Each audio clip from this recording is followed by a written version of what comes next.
education as a journey of the mind, heart, and soul. Let's start with the most fundamental question. Islamic educational philosophy is the foundational framework that explains how Islam views knowledge, the human being, and the ultimate purpose of education. It helps us understand that learning in Islam is not limited to intellectual development, but also involves spiritual growth and moral refinement. By recognizing this philosophy, learners can see how knowledge, worship, and self-development are integrated into a unified, meaningful educational journey. So, where does this philosophy actually come from? The roots of Islamic educational philosophy come from three essential sources. First, the Quran, which provides essential concepts on the pursuit of knowledge, the purpose of human creation, and the nature of truth. Second, Hadith and Sunnah of the Prophet Muhammad, peace be upon him, illustrate how the Prophet educated with wisdom, compassion, and exemplary character.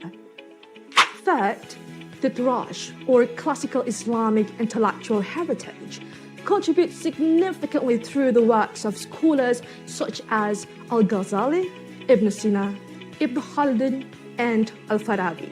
Their writings enrich Islamic thought by integrating revelation, reason, and ethical teachings into a comprehensive educational worldview. Now that we understand its foundations, let's look at its direction. The direction of Islamic educational philosophy is holistic human development. Education aims not only to sharpen the intellect, but also to nurture spiritual awareness and strengthen moral character. In Islam, the human being carries two major roles: as an abd, or servant of God, and as a Khalifa, or steward on earth. Therefore, education must guide learners toward fulfilling these roles with purpose, responsibility, and integrity, leading them to become individuals balanced in intellect, emotion, and ethics. This brings us to the deeper meaning behind the philosophy. So, what's the deeper meaning behind the philosophy? This philosophy gives deep meaning to the entire learning process. In Islam, knowledge is not merely information. It is light, or nur, that guides one's life toward truth. Education becomes a pathway to cultivate wisdom, strengthen spiritual identity, and shape noble character. Understanding this meaning helps learners appreciate education as an act of worship and a lifelong commitment that contributes to personal growth and the well-being of society. Now, how does this philosophy speak to today's generations? In a digital era filled with information, distractions, and rapid change, Islamic educational philosophy serves as a moral and intellectual compass. It connects modern learning methods with timeless Islamic values, helping learners stay grounded while navigating contemporary challenges. This philosophy encourages students not only to seek knowledge, but to apply it wisely, ethically, and for the greater good. Finally, let's close with the core message of this philosophy. In the end, Islamic educational philosophy guides us to become balanced, purposeful, and ethical human beings. Keep learning because knowledge is nur. Thank you, and see you in the next session.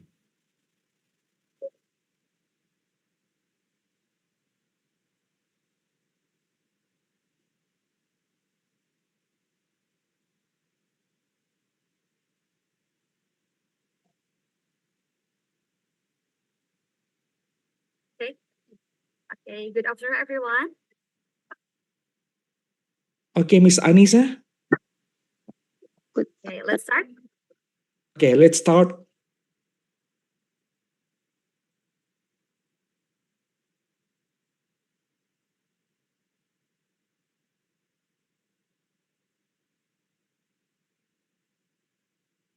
Okay, we will begin our program shortly.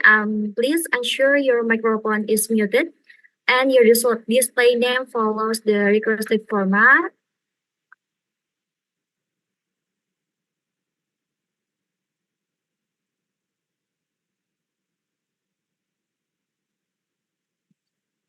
Okay, Bismillahirrahmanirrahim. Assalamualaikum warahmatullahi wabarakatuh. Waalaikumsalam warahmatullahi wabarakatuh. Good afternoon, ladies and gentlemen. Good afternoon. Good afternoon, Miss Anissa. Afternoon. Okay, may peace and blessing be upon us all. Excellencies, distinguished guests, respected faculty members, and dear students from around the globe, good afternoon and very warm welcome to today's International General Lecture. Our operation theme for today is Islamic education and early childhood development in global context. Okay, let me introduce myself. My name is Anissa Wulandari, a student of the Islamic Education Study Bridging Program, Universitas Terbuka. And it's my absolute privilege and honor to serve as your Master of Ceremonies for this prestigious academic event. Before we begin, I would like to extend our highest respect and warmest welcome to the Honorable Professor Dr. Ucu Rahayu MSc, the Dean of the Faculty of Teacher Training and Education, Universitas Terbuka. Good afternoon, sir. Iya, dan terima kasih Good afternoon. dan kebetulan saya Okay. Our esteemed keynote speaker, Dr. Wasal Abdul Aziz Mas, is Assistant Professor in Arabic Language Education from Saudi Arabia. And Association Professor Dr. Mastura Bazis from the International Islamic University, Malaysia. And once more, our distinguished moderator, Mrs. Ayubi Chakradiwati, as whom MED, as well as all respected lecturers, researchers, and participants joining us today. Okay, ladies and gentlemen, this international webinar is proudly organized by the Islamic Education Program, Faculty of Teacher Training and Education, and the Master of Early Childhood Education Program, Career School, Universitas Terbuka. To get a deeper understanding of our organizing institution and their visionary study program presentation. Okay, to our IT admin, Mutia, the screen is yours.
Okay, I'm sorry. For next agenda, let us watch a brief introductory presentation.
Okay, I'm sorry for next agenda, ladies and gentlemen, to honor our country and our institution. Let us stand up or sit upright as we listen the national anthem of Indonesia Raya, followed by the Universitas Terbuka Himne.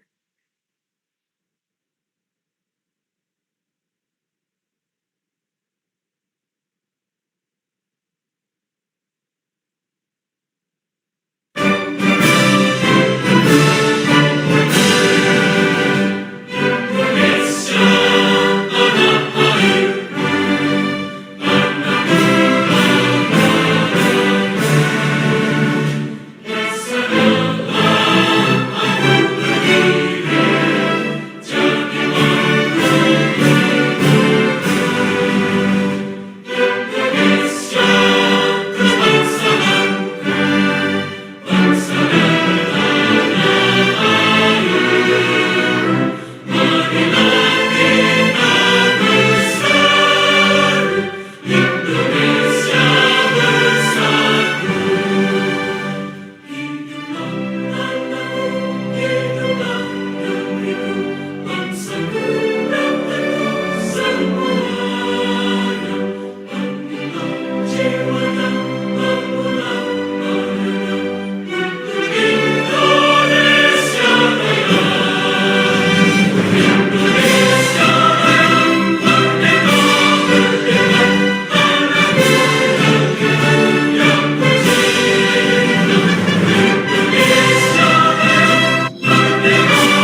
Masih di mute? Masih mute? Anissa? Suaranya masih di mute. Oke.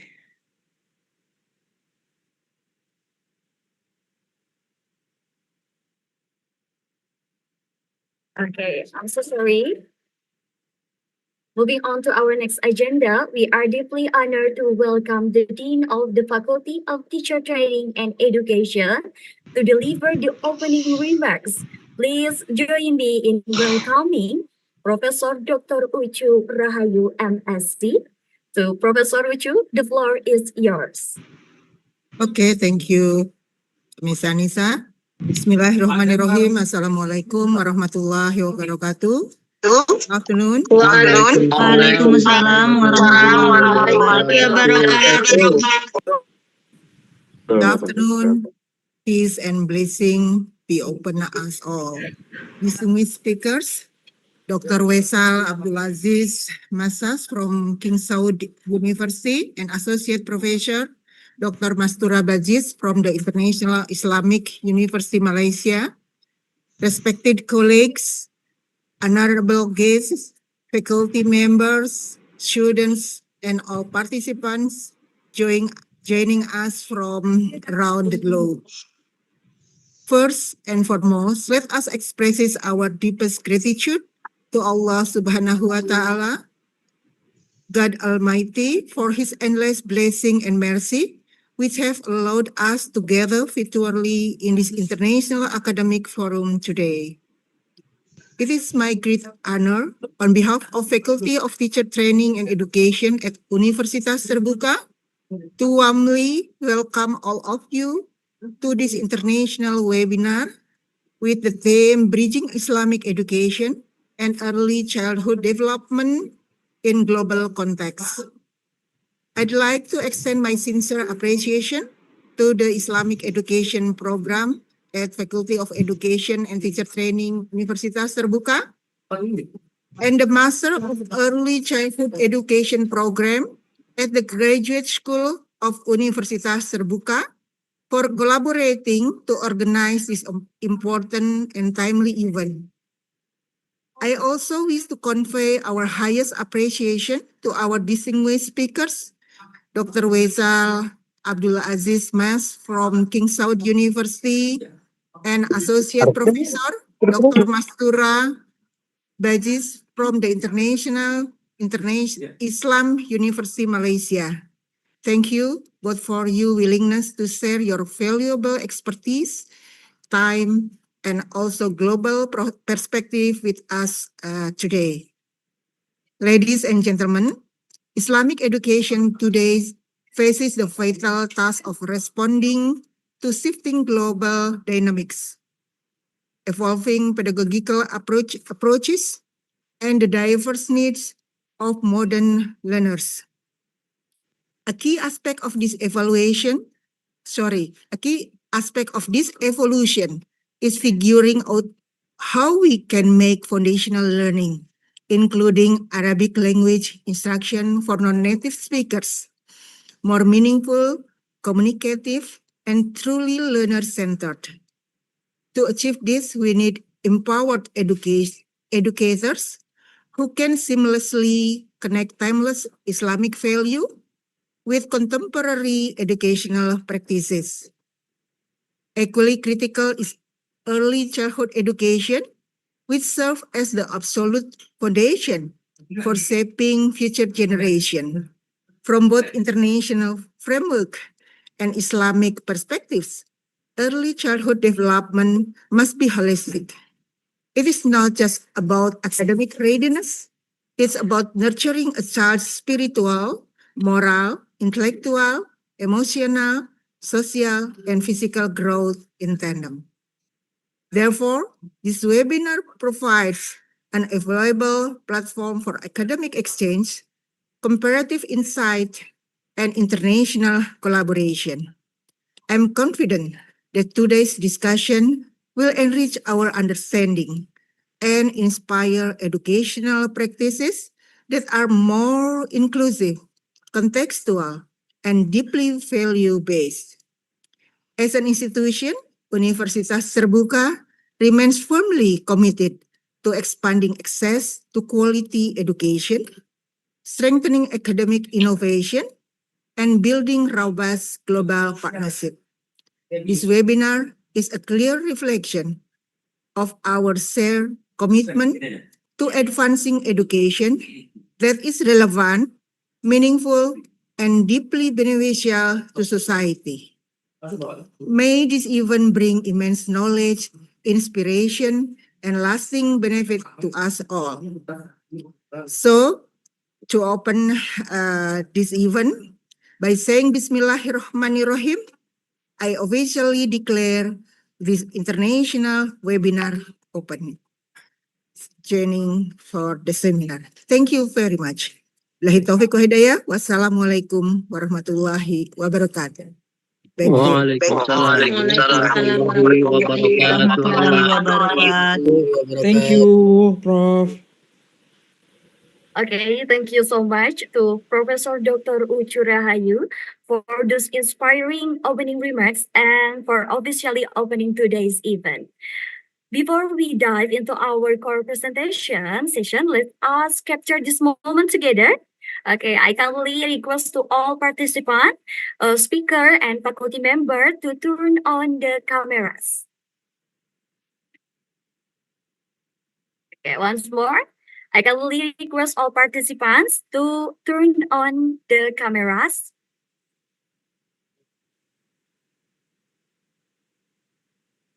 And keep muted the microphone, yes. Okay. Belum bisa. Let's start the photo in 3, 2, 1. Once more, let's take again. 3, 2, 1.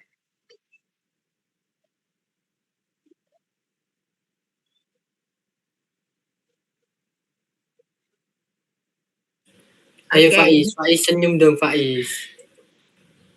Thank you Faiz so much senyum for dong. your wonderful smiles.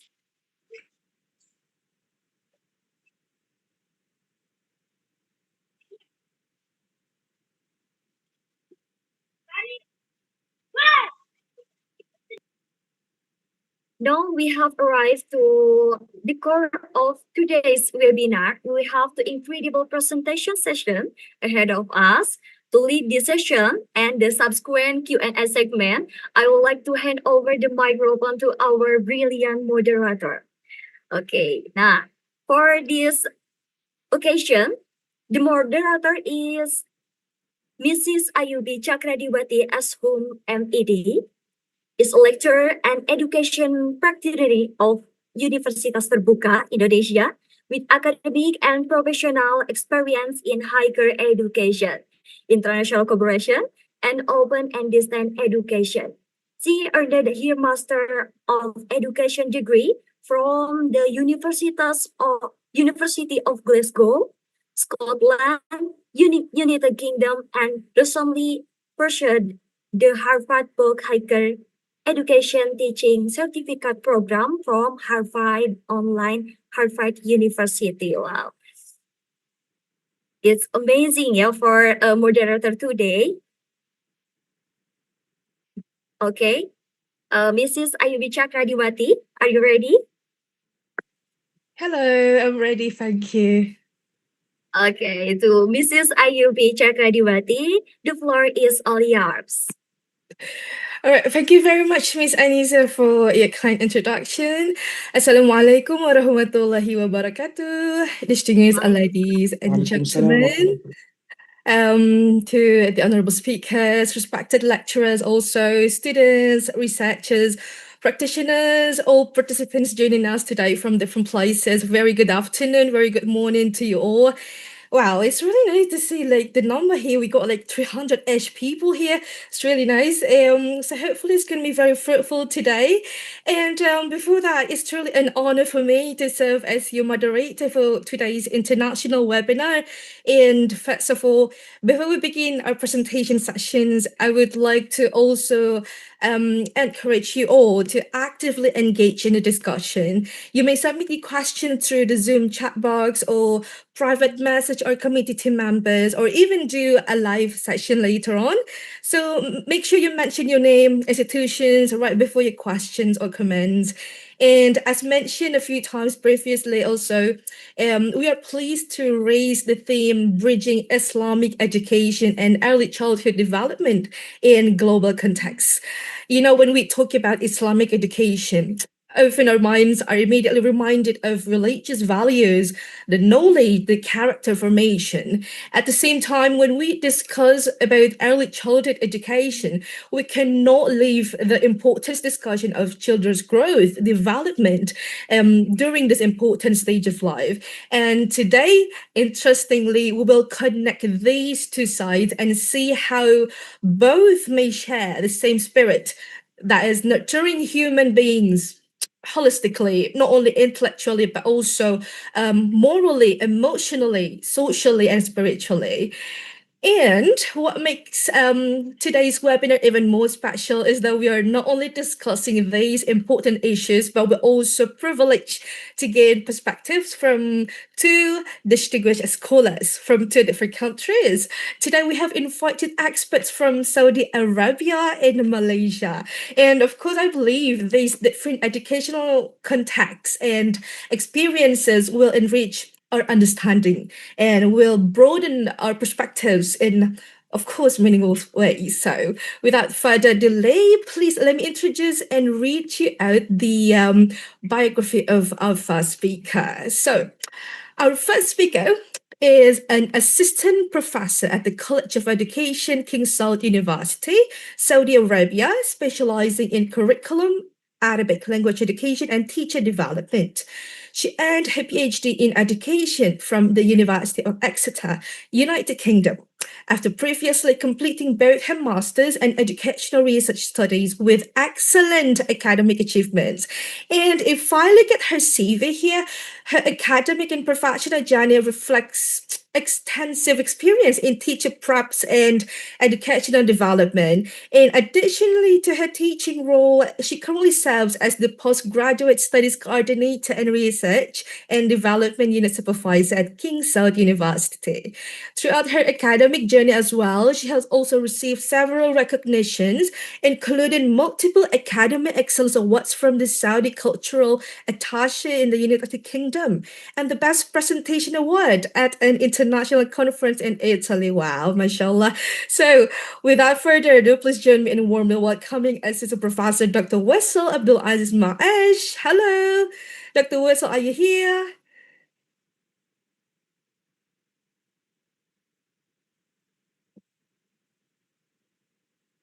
Is Dr. Wessel here?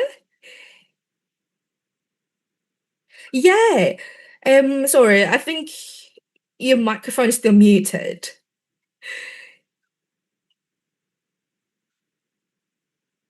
Hello, assalamu alaikum. Hello, alaikum salam. Hi, nice to see you. Nice to see you too. Hi. Assalamu alaikum to everyone. I'm Walaikum honored to be salam. here with you. Thank you so much, Ayubi, for the great introduction and for this great opportunity. I would like to thank all the organizing committee and everyone involved in this presentation, and my colleague, the second speaker. And let's start. It's morning in Saudi Right, Arabia. So good right. morning and good afternoon. Right, we're really excited to have you today. But I do have some information that I need to tell you before you begin your session. Sure. And since it's a very special message, so I need to check my notes shortly. Just a second. Give me a second. So this is the message. أهلا وسهلا ومرحبا بضيفتنا كريمة الفاضلة. أم، أهلا وسهلا بالجميع، أهلا وسهلا بكم جميعا. الدكتوراه وصل عبد العزيز معاش، أستاذة المساعدة في تعليم اللغة العربية. يسعدنا ويسعدنا حضوره الكريم بيننا اليوم، ونرحب بها أحرى ترحيب وأصدق تقدير. بارك الله فيك ونفع بعلمك وجعل هذا اللقاء مبارك نفيعا. آمين آمين. This is a great Arabic. ما شاء الله تبارك الله، بارك الله فيك Did أيوب. I nail it? وشكرا جزيلا لهذه الدعوات الطيبة، جزاك الله خير. Okay, all right. So I did my best. But hopefully I did my It is a great Arabic. I envy you that you have this fluency in Arabic. Oh, MashaAllah, thank you so tabarakallah. much. You know what I did? So I actually need to ask Mr. Sulaiman, the head program of the Islamic education program, to help this. So thank you to Mr. Sulaiman, just in case. Yeah. So yeah, that Thank was a you, special Sister. message for you. And another special message to inform you is you will have approximately 1 hour for your session. So 45 minutes for your presentation, and then we will have Q&A session for another 15 minutes. All right? All right, perfect. Okay, so inshallah. Dr. Wissa, the screen and time is yours. Thank you so much. Thank you. Let me try to share my slides. Are they clear? Yes, very clear. Okay, Bismillah. So I'm so glad again. Assalamu alaikum wa rahmatullahi wa barakatuh. Bismillah ar-Rahman ar-Rahim. I want to express my gratitude for this great opportunity from the University of Tirbuka and from the organizing committee in this great topic proposed by them, and I really loved the topic. That's what made me encouraged to do this presentation and to participate with you today. So the topic is about empowering Islamic education teachers for meaningful Arabic language instruction and teaching. So today, inshallah, we are going to cover a really useful insights about this topic. I would like to start with this ayah. إنا أنزلناه قرآنا عربيا لعلكم تعقلون. So Arabic occupies, as you know, as many of you may know, that Arabic occupies a unique position in Islam. So it's not just a foreign language for Muslim learners. It is the language of divine revelation, as in Surah Yusuf, ayah number 2. The Quran was revealed in clear Arabic, and also the 5 daily prayers we practice and perform in our day required us to learn Arabic and to practice them in Arabic. So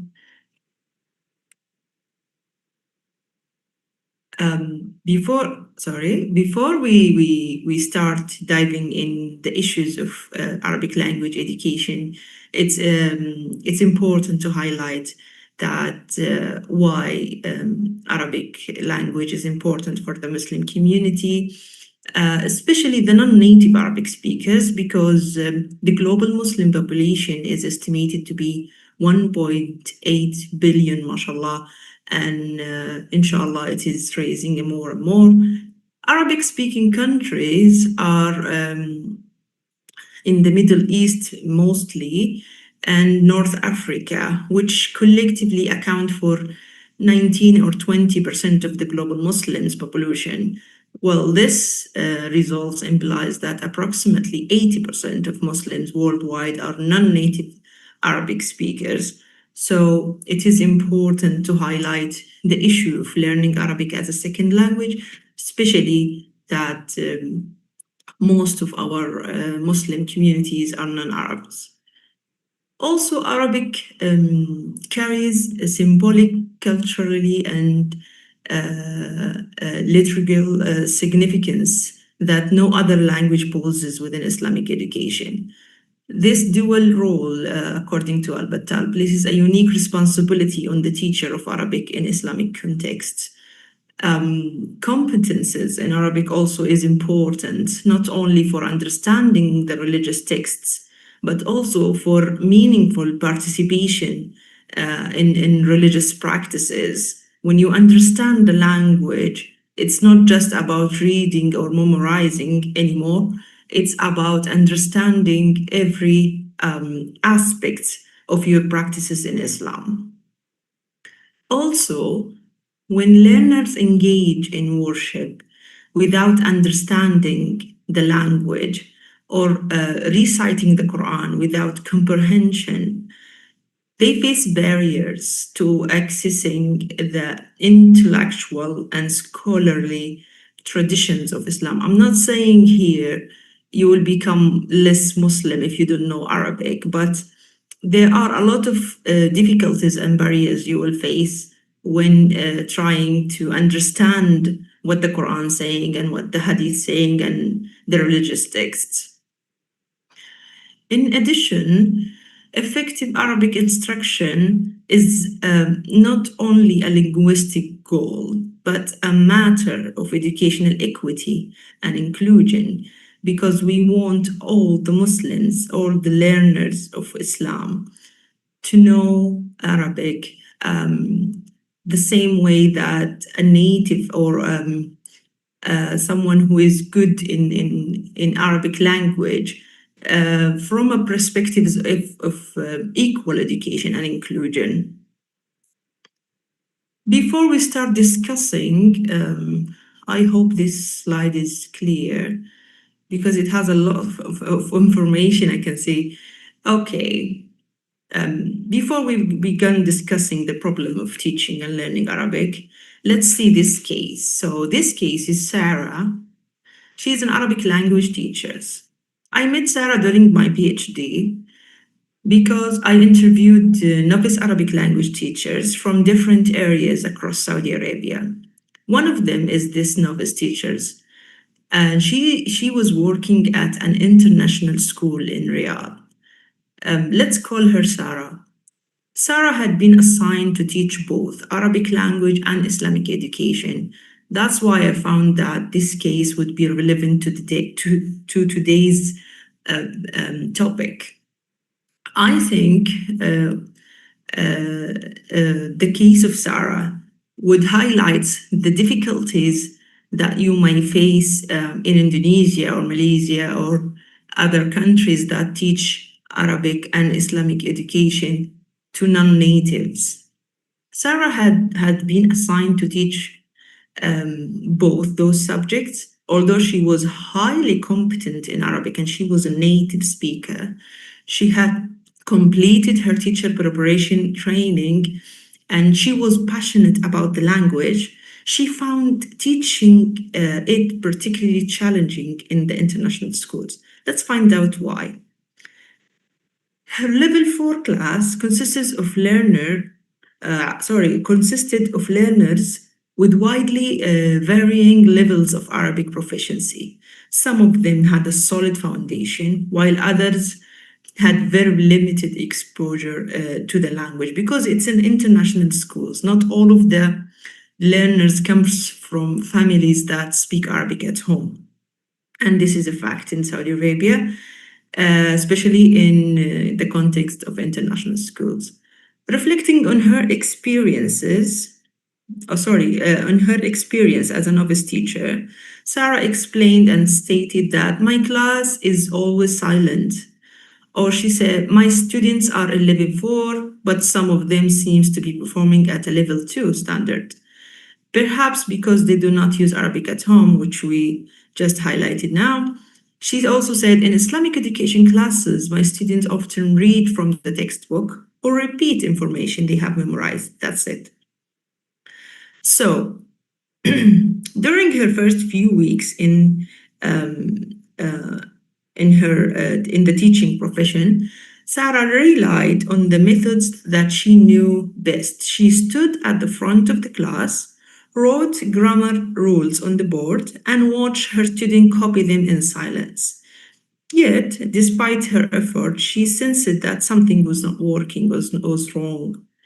The students appeared disengaged, and the lessons were failing to create meaningful opportunity for language use and communication. Also, in the Islamic education classes, students were just reading and memorizing. So, let's talk about the language pedagogy. And then we get back to Sarah's case. Why traditional methods fall short? Well, at the beginning, conventional Arabic instruction in Islamic school has historically relied on a method that's called the grammar translation method. This method focuses on morphological analysis and text translation rather than communicative use. The grammar translation method dominated classrooms and are largely teacher-centered rather than learner-centered. So the teacher transmits the knowledge while the learners are passive. They just receive the information with minimal opportunities for language protection. So they do not practice the language or communicate using the language.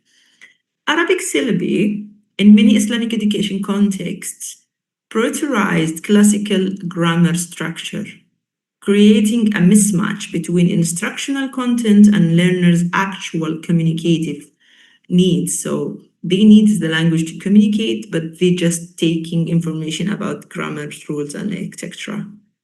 Many Arabic teachers in Islamic schools possess native speakers fluency. They are good in Arabic, they can speak Arabic, some of them are natives, but they have received according to Wahba et al., they do not receive a formal training in second language acquisition or in communicative pedagogy. And this is what we will cover today, inshallah.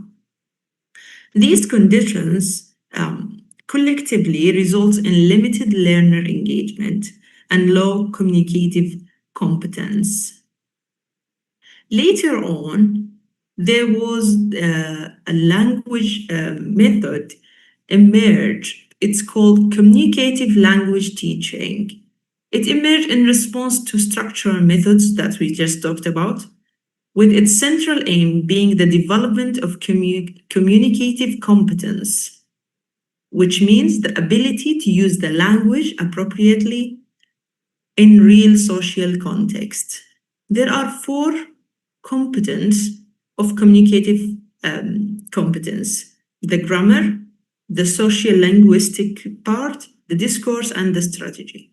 CLT does not abandon grammar instruction at all. It feels it is important part still, especially for a second language teaching, but it also integrate the grammatical forms within meaningful communicative contexts, such as what learners encounter and use structure because they need them to communicate. More recently, maybe in around the 18th century, a teaching methods became more popular. It's called task-based language teaching, TBLT. So it is based on the idea that students can learn the language by doing the tasks, and they are assessed based on how they did the task, not what they know about the grammar or other rules for the language. So let's move on to what makes learning meaningful. Now we are going to discuss or explore some of the meaningful learning. We will move to the theoretical foundation that looked at learning as a meaningful aspect, how to make learning meaningful. So we have Osbel, who argued that meaningful learning only occurs when new information links to relevant existing knowledge among the learners. So this is the cognitive structure. Vygotsky also highlights that learners achieve more through guided interaction, which is key in language learning. that independently positioning teacher scaffolding as a mechanism which is key for language learning. Now, remember when we talked about the task-based language teaching? Here are some of the pedagogical approaches that can be used under that umbrella. First of all, we have the inquiry-based learning. What is this approach and what does it do actually? So this approach prompts learning through questioning. The learner investigate and question something and discover. Its central aim is to develop learners' curiosity, also their analytical thinking, critical thinking, and ability to construct knowledge independently, not through the teacher. The teacher here is a guide or a helper that support the students. Rather than receiving information passively as in the past, learners actively here explore issues and seek answers through guided inquiry. In Arabic and Islamic education setting, for instance, students can use Arabic as a medium for exploring religious concepts or issues. Example is investigating the significance of Quranic concepts through Arabic source. Or the teacher can design a task that explores different perspectives on an Islamic ethical issue and presenting findings in Arabic. So when the students or the learners do these tasks using Arabic, they are moving from being a passive learners to active ones. Let's see an example, a real example. You know, the concept of taqwa in Quran, we could teach that concept using the IBL approach. So the inquiry question here could be, what does the Quranic concepts of taqwa mean? And how it is reflected in a Muslim daily life. So the student task here is to examine selected Quranic verses and Arabic tafsir excerpt containing the term taqwa. And they can work in groups. So they identify recurring themes, compare interpretations, and develop their own understanding of the concepts. In this way, they are reading, they are writing in Arabic, but also the aim and the goal and the context they are in is for Islamic education, and they emerge in practice rather than being passive. Let's move on to another pedagogical approach. And some of you may hear of it before because it's quite known, the problem-based learning. The problem-based learning is, its central aim is being of the development of critical thinking and also communicative competence, which we said before, it's important in language learning. So engagement with the real-world challenges is important in this approach. Rather than presenting language as a system to be memorized, PBL positions it as a tool for solving meaningful problems. So they use the language to solve a problem. Learners here do not study Arabic in isolation. They use it to investigate, negotiate, and resolve authentic tasks. And it is important to know that designing authentic tasks takes time. It's not difficult, but it's need a lot of work for preparation, a good task or a good problem-based learning task. In Islamic education settings, PBL tasks can be integrated into Arabic instructions. For example, resolving an ethical dilemma based on an Islamic scenario, and the students will be presenting a reasoned solution in Arabic.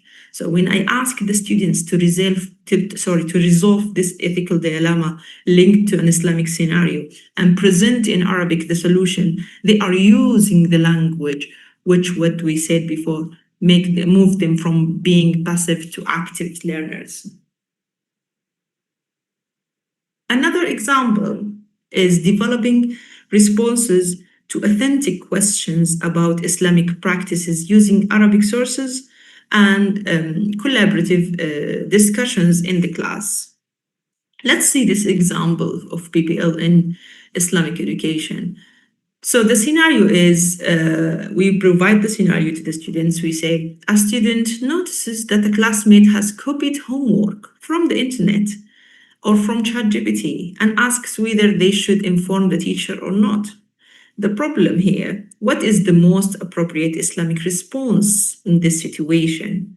So this is the problem, which is linked to an ethical Islamic issue because it is linked to honesty, الصدق, الأمانة, النصيحة, دفع الضرر. كل هذه المفاهيم or all these concepts, they can be discussed in this scenario. So the students working group discuss these concepts, which is very good for them to discuss them in a real scenario and make them aware of these concepts, and maybe also make them know what to do in such situations based on Islamic concepts.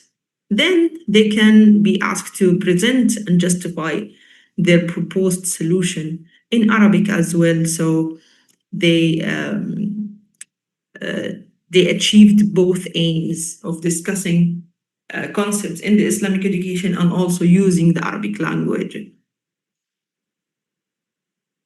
Another approach that comes under the task-based approach in general is the task-based learning. This is a general approach that can be used in any subject, also the PPL and the inquiry-based learning. The task-based learning is very, very useful in Arabic language teaching and also in other subjects because it plays a meaningful task. I ask the students to complete something, maybe to write a letter or to write a khutbah script, okay? Completion this task at the center of the learning process with language emerging as a learners engage in a purposeful communication. I'm not asking them to write, for example, a paragraph or a sentence. I'm asking them to write for a purpose. I want you to write for next Friday khutbah, for example, and I want you to write the text about this topic. So they are using the language in a task rather than just focusing on grammar forms or how to structure a paragraph. TPL encourages learners to use the language to achieve specific outcomes. An example of this in Islamic education context is conducting an interview in Arabic about, for example, daily worship practices. This will develop their speaking skills and at the same time writing skills. They will write their initial questions they will ask also in Arabic, and then they will have the discussion with the participants or their peers in the class. Another example is giving direction in Arabic for performing a religious activity. Also, this is a great task for developing speaking skills. Let's see an example of the interview. The task, the teacher could give this task, conduct an interview in Arabic about daily worship practices.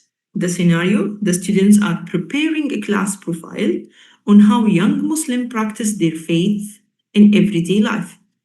Though the student task here is working in pairs, students prepare interview questions in Arabic about practices such as prayers, Quran recitation, tilawat al-Quran, and supplication. They interview their classmates, they record the responses, and then they present a brief summary of their findings in Arabic. So here, how many skills we developed among the students: the listening, the speaking, the writing, also the reading. So the outcome is a complete interview report or an oral presentation in Arabic, which develop both sides as we discussed before. Lastly, the case-based learning.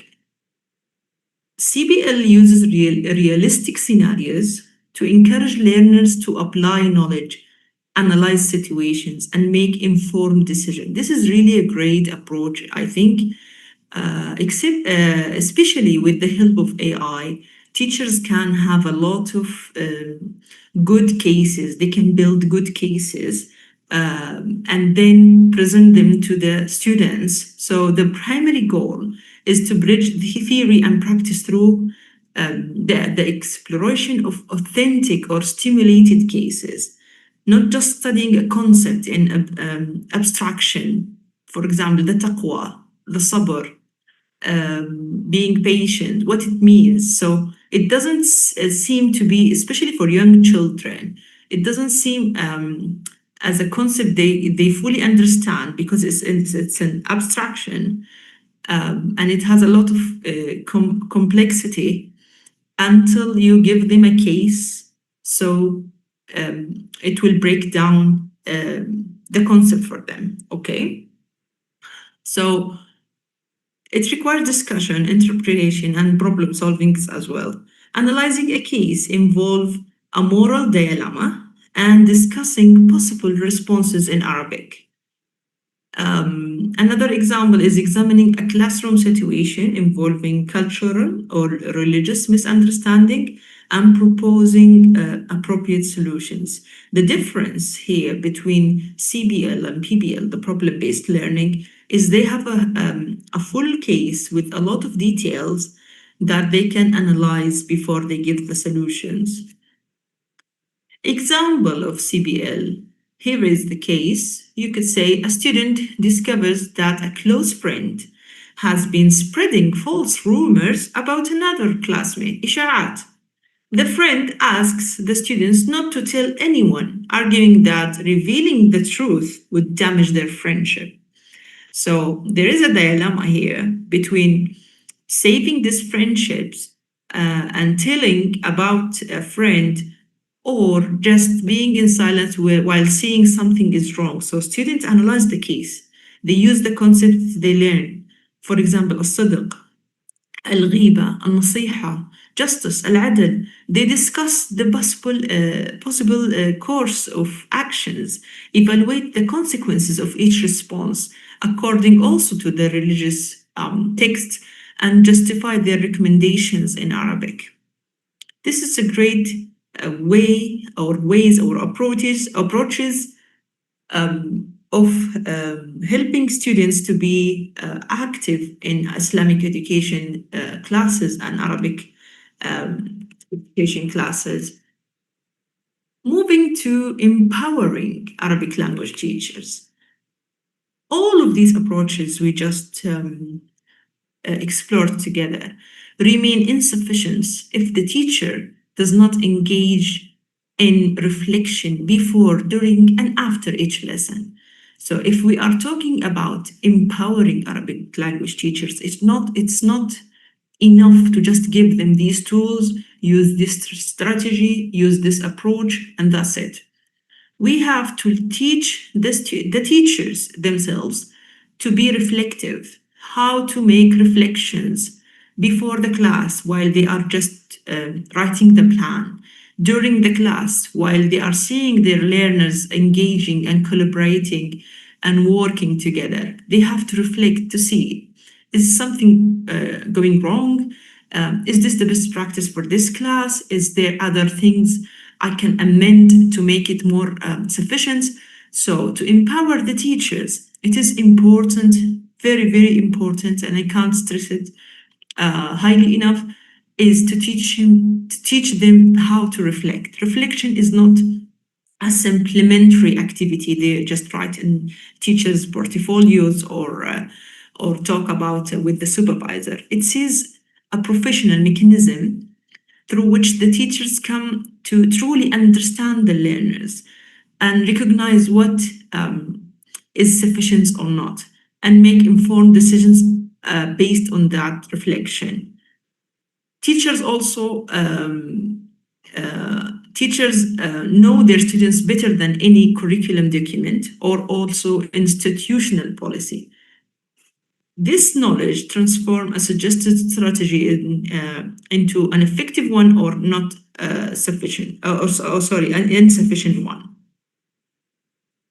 The other aspect that empowers Arabic language teachers is training or Islamic education teachers. For effective implementation of learner-centered approaches that we just explored, Islamic educational teachers need practical training, how to do a lesson planning, not just a lesson plan as a template, as in many countries, it's just as a template to fill, and that's it, to show it to the supervisor and end of the story. No, the lesson planning here I'm talking about is teach them how to make a learning or learner's profile for each class, and then plan the lesson based on that profile. Remember our case, Sarah. She found in her class different levels of students. So when she planned a lesson to use one of the learner-centered approaches or designing a task for task-based learning, she needs to know her students to make these profiles, train the teachers to make these profiles and to plan the lessons accordingly, and also train them to make reflection practices, how to reflect. Also, differentiated instruction is an important aspect of learning, and it could be another topic on another day because it has a lot of details. Differentiated instruction is very, very important in teaching Arabic language to non-native speakers because you have a varying levels in the class, also in native speaker schools. But the problem maybe is more obvious in non-native speaker classes. The differentiated instruction will make you tailor your task when you design a scenario or a case. For example, a student that are struggling with reading, you will write for them a very short case. For students who are advanced, you will write maybe 1 page of a case that they can analyze. So when you apply these approaches, you need to be aware of your students and to be aware how to use differentiated instruction to respond effectively to the diverse linguistic and educational background of the students.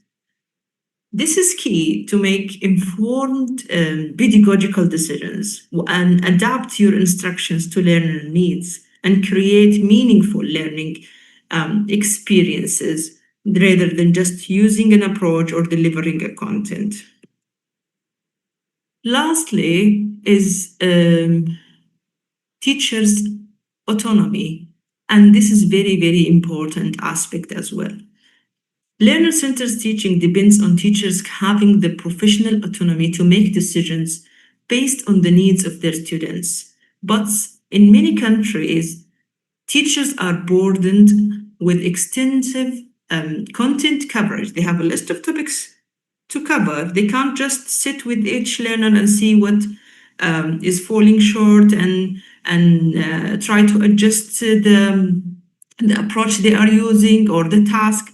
They have full schedules. They have a curriculum to cover. They have excessive administrative demands. So their attention is often directed toward completing the topic or the curriculum rather than track and support the learners. This is very important on the level of institutions, to be honest. Autonomy allows the teacher to adjust the pace of instruction, revisit the challenging concepts, and select the teaching approaches, as we said, that best serve their learners. They could adjust the curriculum. So if they have autonomy, they can do that. But if they do not have the autonomy, their involvement in whatever we said in this presentation will be limited. So rather than asking whether the syllabus has been covered, educational system should create conditions that allow teachers to ask whether meaningful learning has occurred or not. And this takes us to another level. Now let's get back to Sarah, our teacher. Based on what we have explored in this session, what advice would be helpful for her based on the context where she teach Arabic language and Islamic education?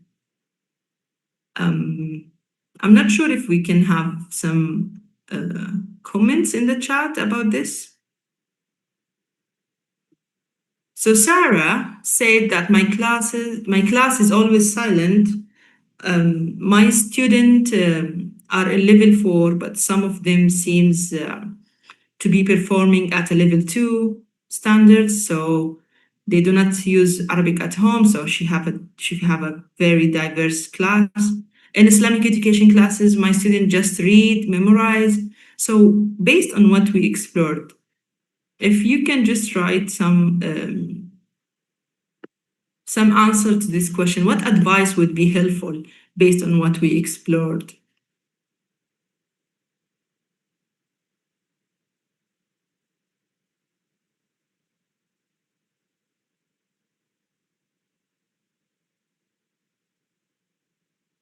I'm not sure if the chat is allowed now, so I can proceed. Yeah, maybe can I just shortly give announcement Yeah, to the please, students please. here in Indonesian. Yeah. Yeah. So Bapak Ibu silakan ya, ini Dr. Wesal menanyakan kalau ada yang punya pendapat kira-kira saran apa yang kita bisa beri kepada Sarah terkait situasinya. Di sini ada ada situasi yang Sarah berikan. Mungkin Bapak Ibu di sini ada yang punya pendapat, gimana advice atau suggestion yang mungkin helpful buat Sarah, kelasnya Sarah dengan situasi seperti ini. Itu boleh silahkan dituliskan di chat box ya. Nanti kita bisa bacakan bersama-sama. Atau nanti ketika question and answer, mungkin ada yang mau ngomong langsung juga boleh. Alright, that's it, Dr. Wessel. Thank you. You can carry on. Shukran jazilan. Okay, Muhammad wrote here, Sarah should shift from teacher-centered instruction to TBL instead of writing grammar rules on the board. Yes, she can design communicative tasks such as pair interviews about daily worship. Amazing, amazing. That requires students to speak and interact in Arabic. Yeah, that absolutely will help in the silence in the class to disappear. I totally agree with you, Muhammad. Shukran jazilan.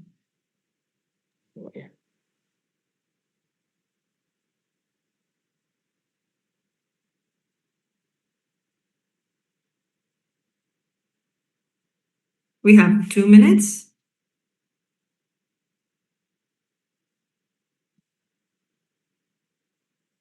I can't read Indonesian.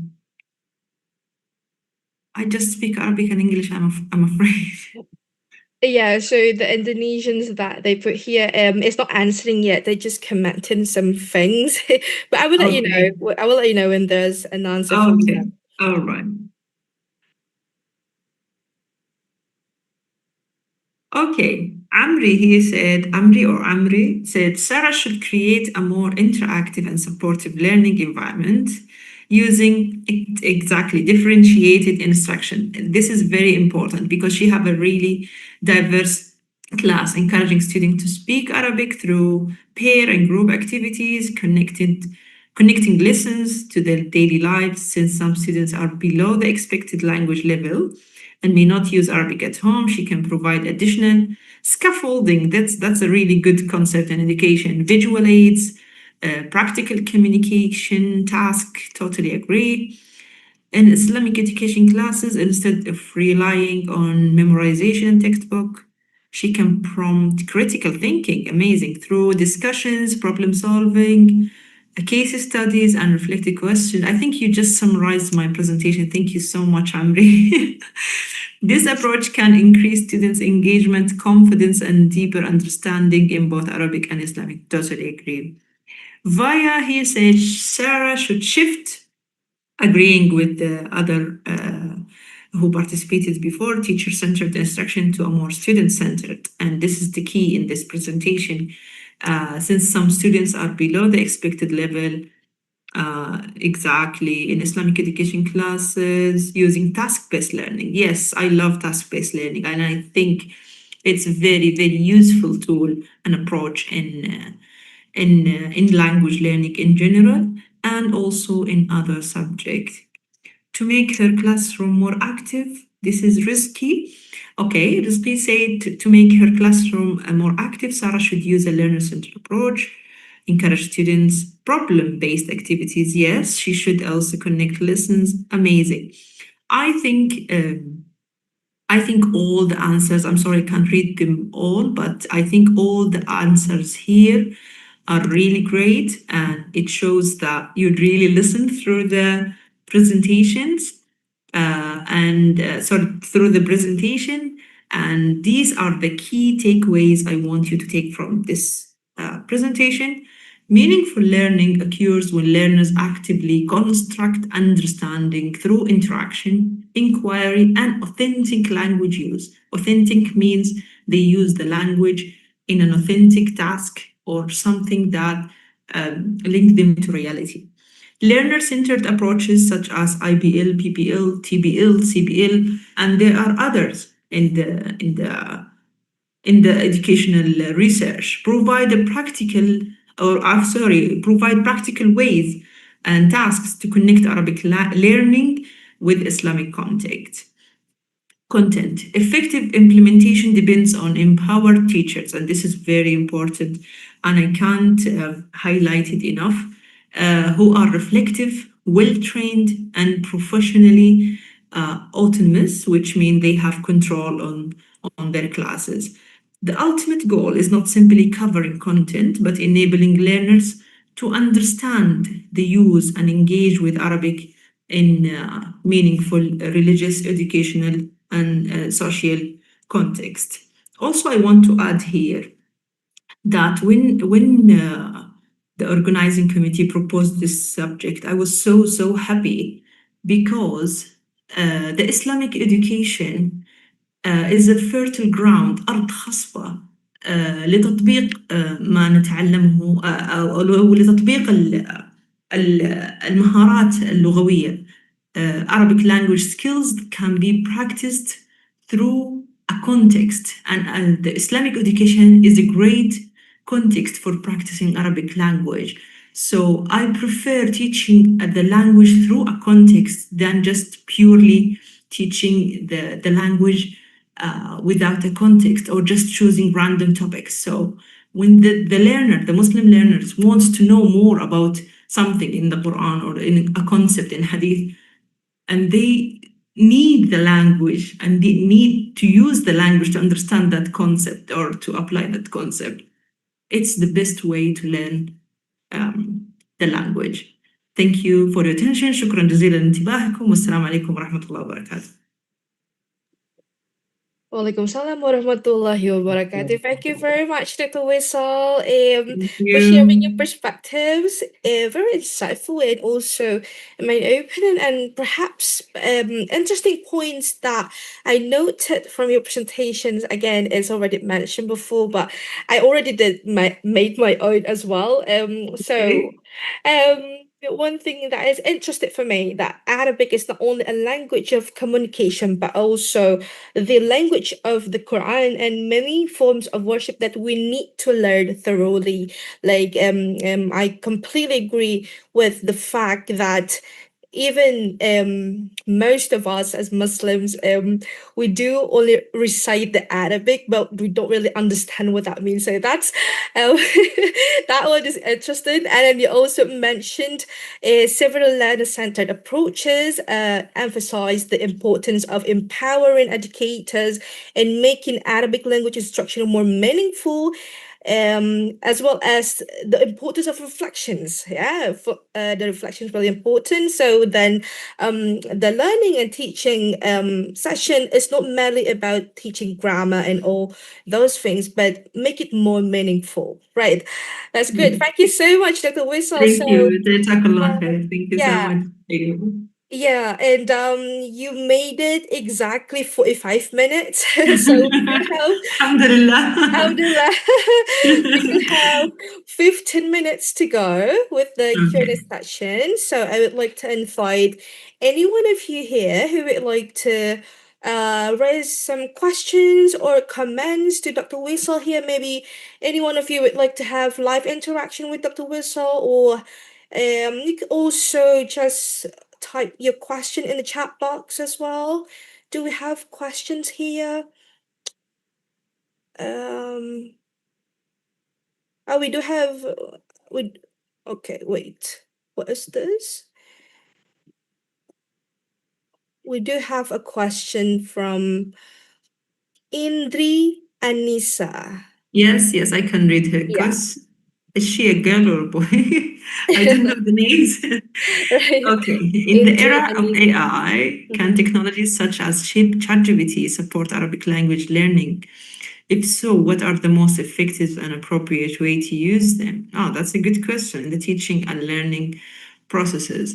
Well, as I said before in the presentation, ChatGPT, Cloud, and any other AI platform can be very useful in designing the tasks for the students. It helps the teachers and give them ideas, making scenarios, making a problem that the students can solve. But of course, any inputs comes from the AI, needs your awareness, needs your critical eye, reading it and see, does it really fit with the context I have, the Islamic education, or does it just having what they say? They say هلوسة AI, hallucinations.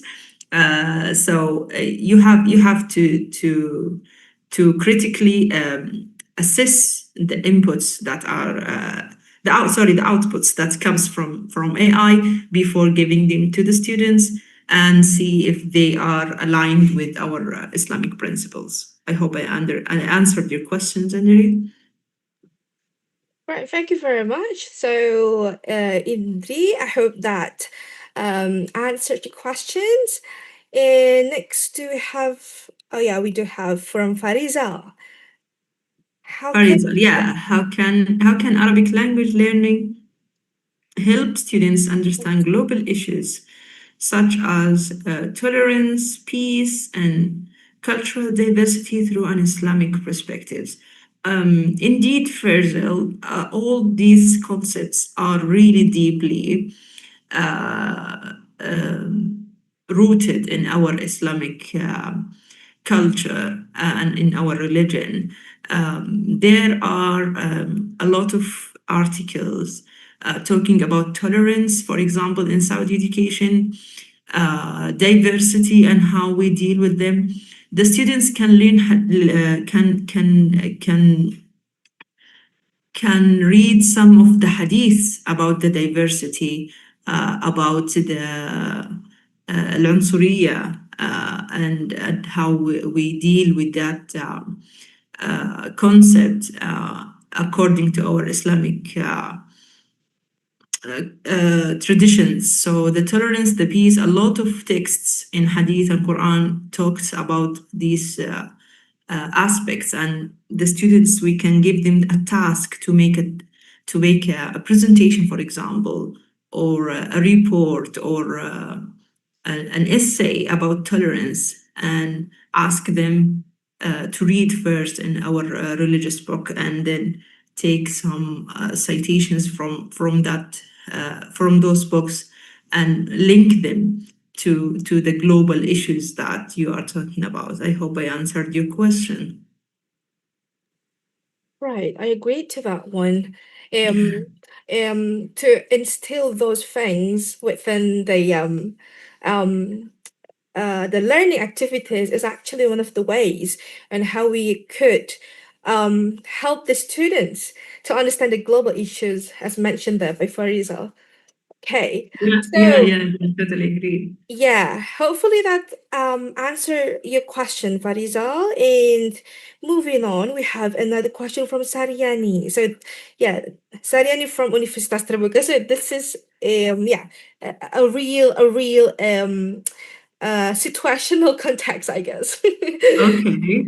Yeah. Diverse regions and poses varying levels of Arabic proficiency. What learning model would be most effective in addressing? Okay, within a distance education system. Oh, to be honest, in a distance education system, it will be more difficult for the teacher, especially if they have a lot of diverse students in the class. Also, if they are too diverse, I think, and many scholars would, I read about differentiated instructions, and I read somewhere that if they are too different, like level 1 and level 5 in the same class, it should not be in the same class. They should be in a separate class, because if they can't read at all, you cannot give them just a simpler task, as we explained in, for example, give them a case study or writing a scenario. If they can't read at all, they cannot be in the same class.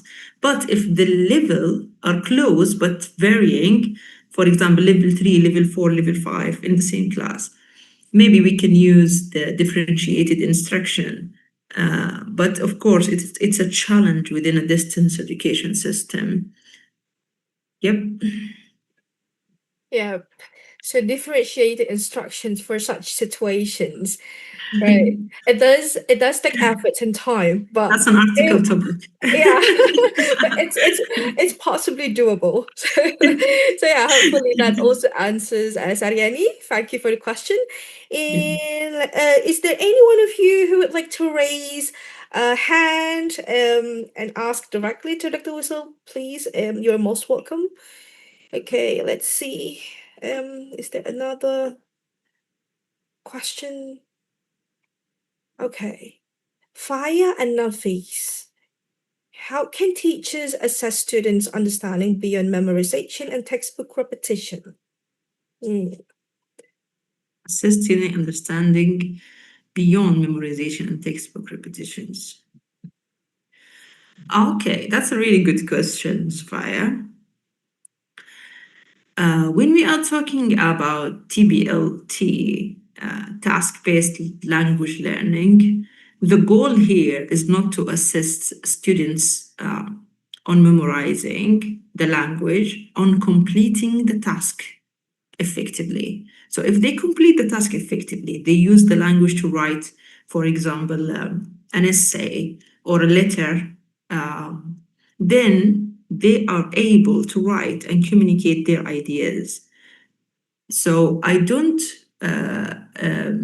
want them in this, based on this concept of TBLT, I don't want to assist them about knowing what is al-fa'il, what is al-fa'il, memorizing the rules of Arabic language. I want them to use the language in real world context. So in these approaches, the goal is not to assist students on just memorizing well, but also for second language learning, it is important that we know the rules and we know the grammar.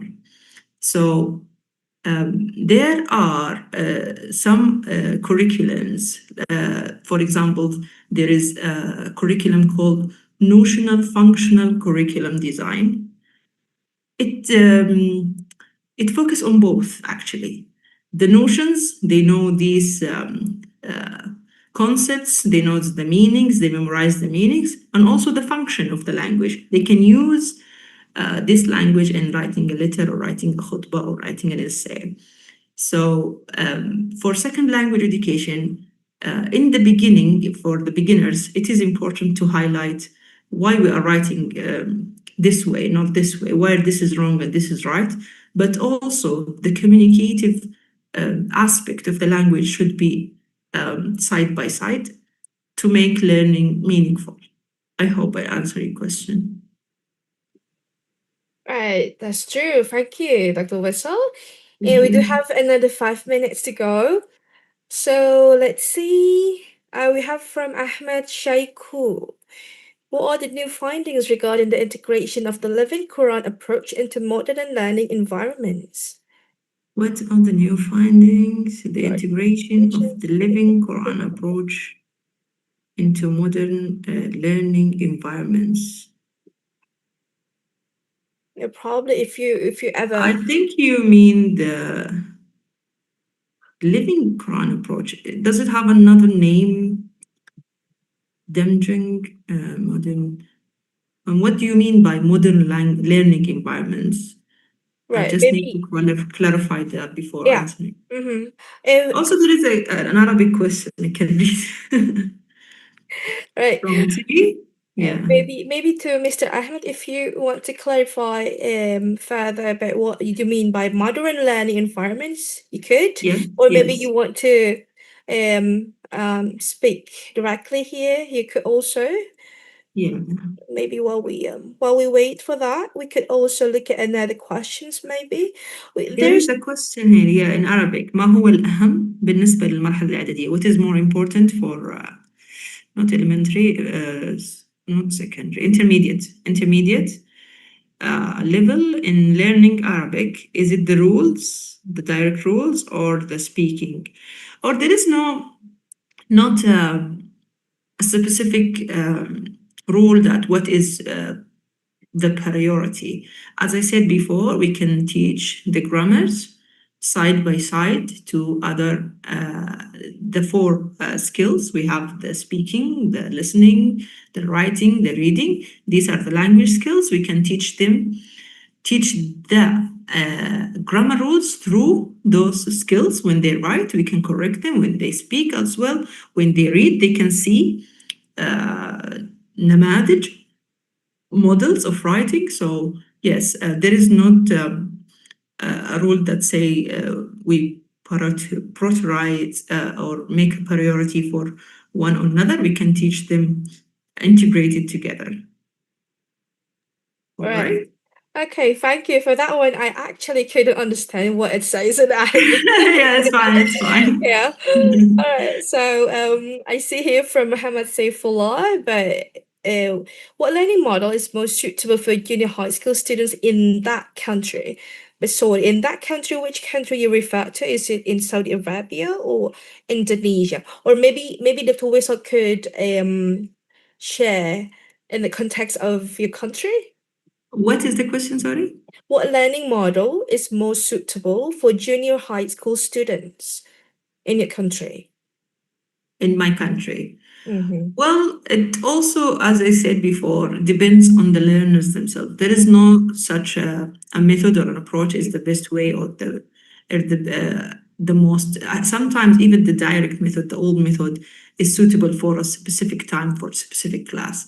So also, I want to highlight here again about the teachers knows their learners best, and they need a training and they need autonomy to choose what suits the learners best. So whenever we have a situation or a case, we have to understand that the teacher need to adjust the methodology. Sometimes even we start with a model and then we change it because the students' level has changed, has increased, or maybe it didn't improve. So we change the model based on the students' needs in modern education philosophies. Right, that's true. I agree to that as well. So it's more like there's no one size fits all in that Exactly. situation. Yes, yes, exactly. Yeah. Okay, well, we're almost there, but we do have Lucina raise her hand here. So, Lucina, hello. You can unmute your microphone. Lucina?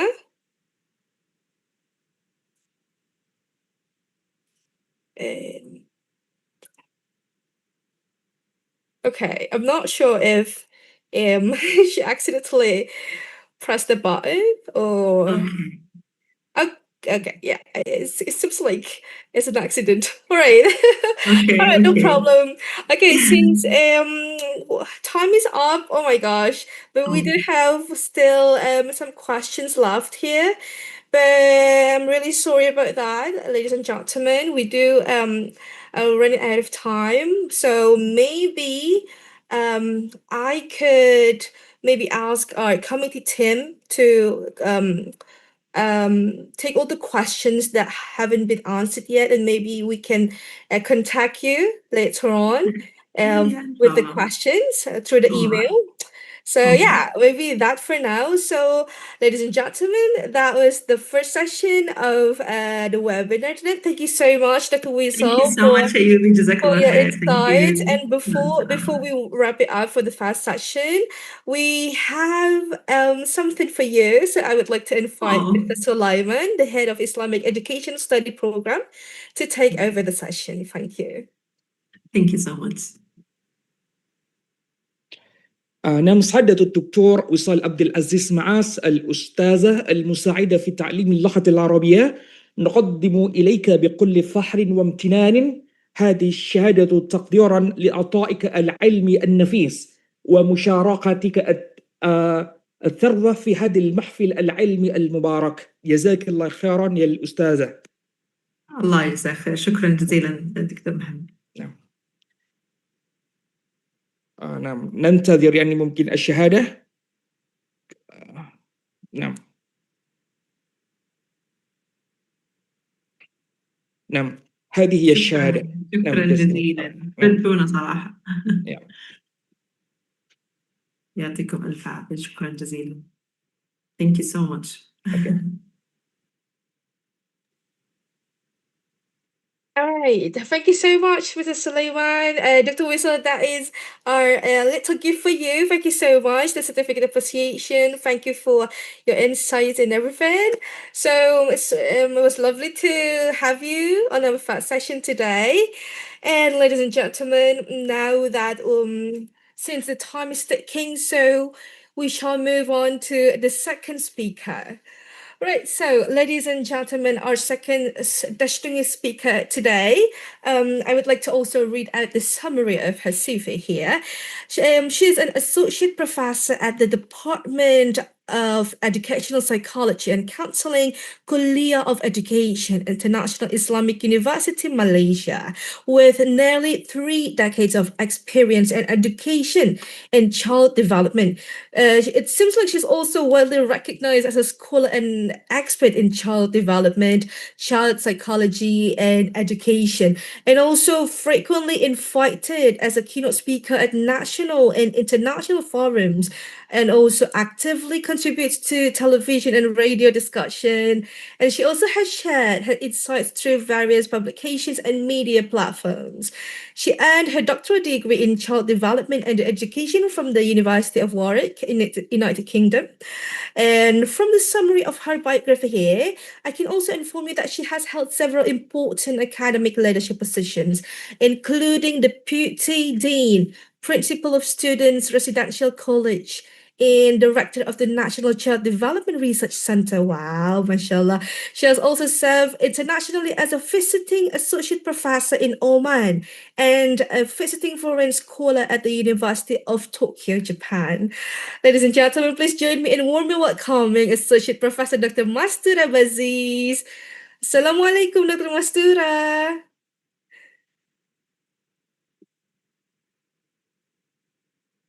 Wait, just a second. I couldn't see Dr. Mastura. Okay, I see you, Dr. Mastura. Halo, apa kabar? Baik, Alhamdulillah. Apa khabar? Alhamdulillah, lovely to see you. Yeah, nice to see you too. I feel like I'm talking to a British. Oh my goodness. No, maybe it takes you back to the time when you studied back then. Yeah, that's right. I feel like I'm talking to a British citizen. You see, I don't feel like you're an immigration lady. Right. Dr. Master, same as what I mentioned before to Dr. Wissal, you have approximately 1 hour and 45 minutes of presentation, and then also we have 15 minutes of question and answer. All right? Yes, So are you ready for your yes, section? I'm ready. Yeah. Okay, Dr. Master, the screen and Yeah. time is yours. Yeah, thank you very much. All right.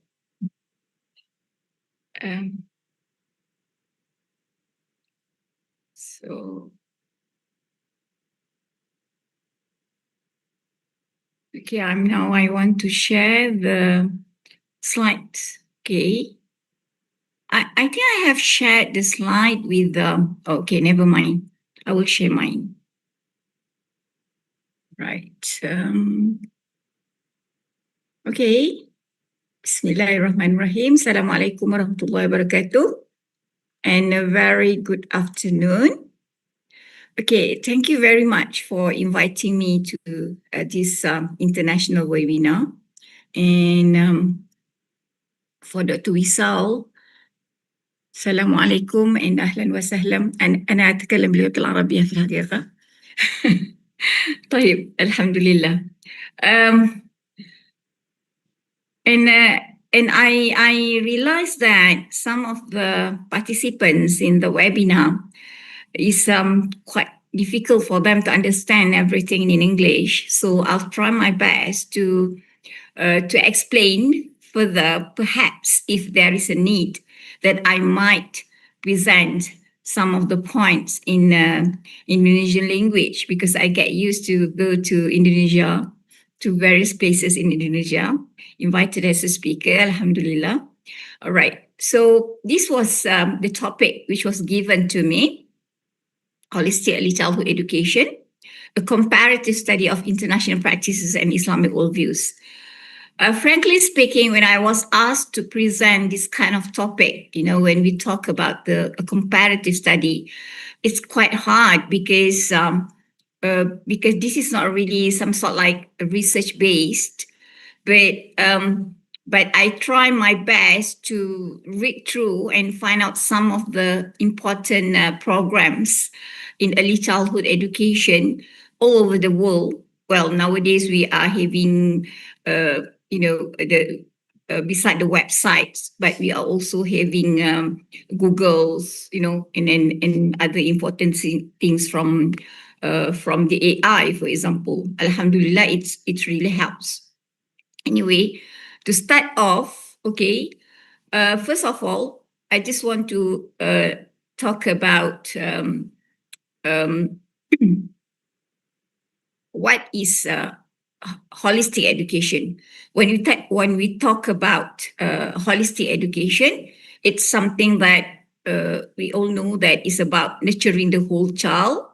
And basically, the emphasis would be on the play-based learning, inquiry-driven, social interaction, emotional well-being, creativity, curiosity, and we are not talking about the preparation of children only for school or for the academic achievement, but the most important is for life and beyond. So that's what it means by holistic education. And I think is everyone concerned nowadays when you are talking about developing our generation, nowadays we talk about character development, identity development, cultivating identity, what kind of identity that we want our children to be, and meaning and the purpose through community and nature. And here, when we talk from the perspective of comparative education, is a bridge between global best practices and the Islamic worldview. So when we talk about the holistic child development, okay, so it has 5 pillars. The first thing is cognitive. Number 2 is the emotional, that related to resilience of the children. And then social, empathy, collaboration.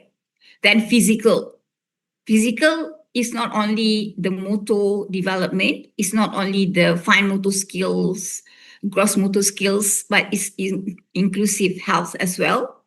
And another aspect is the spiritual aspects. So where there is a quote which stated that true education is the harmonious cultivation of the body, mind, and soul. And like we know that international models reflect diverse cultural and pedagogical priorities, yet they converge on the principle of holistic development. although we are talking about holistic development, for example, like from the Indonesian point of view, you may talk about holistic development from your point of view, and because we have we are coming from different culture, from different nature, from different background, the needs of the society perhaps different, but at least these 5 pillars will be the same. Although perhaps when we look from the Western perspective, when they talk about holistic child development, they will be also talking about the cognitive, emotional, social, physical, as well as spiritual.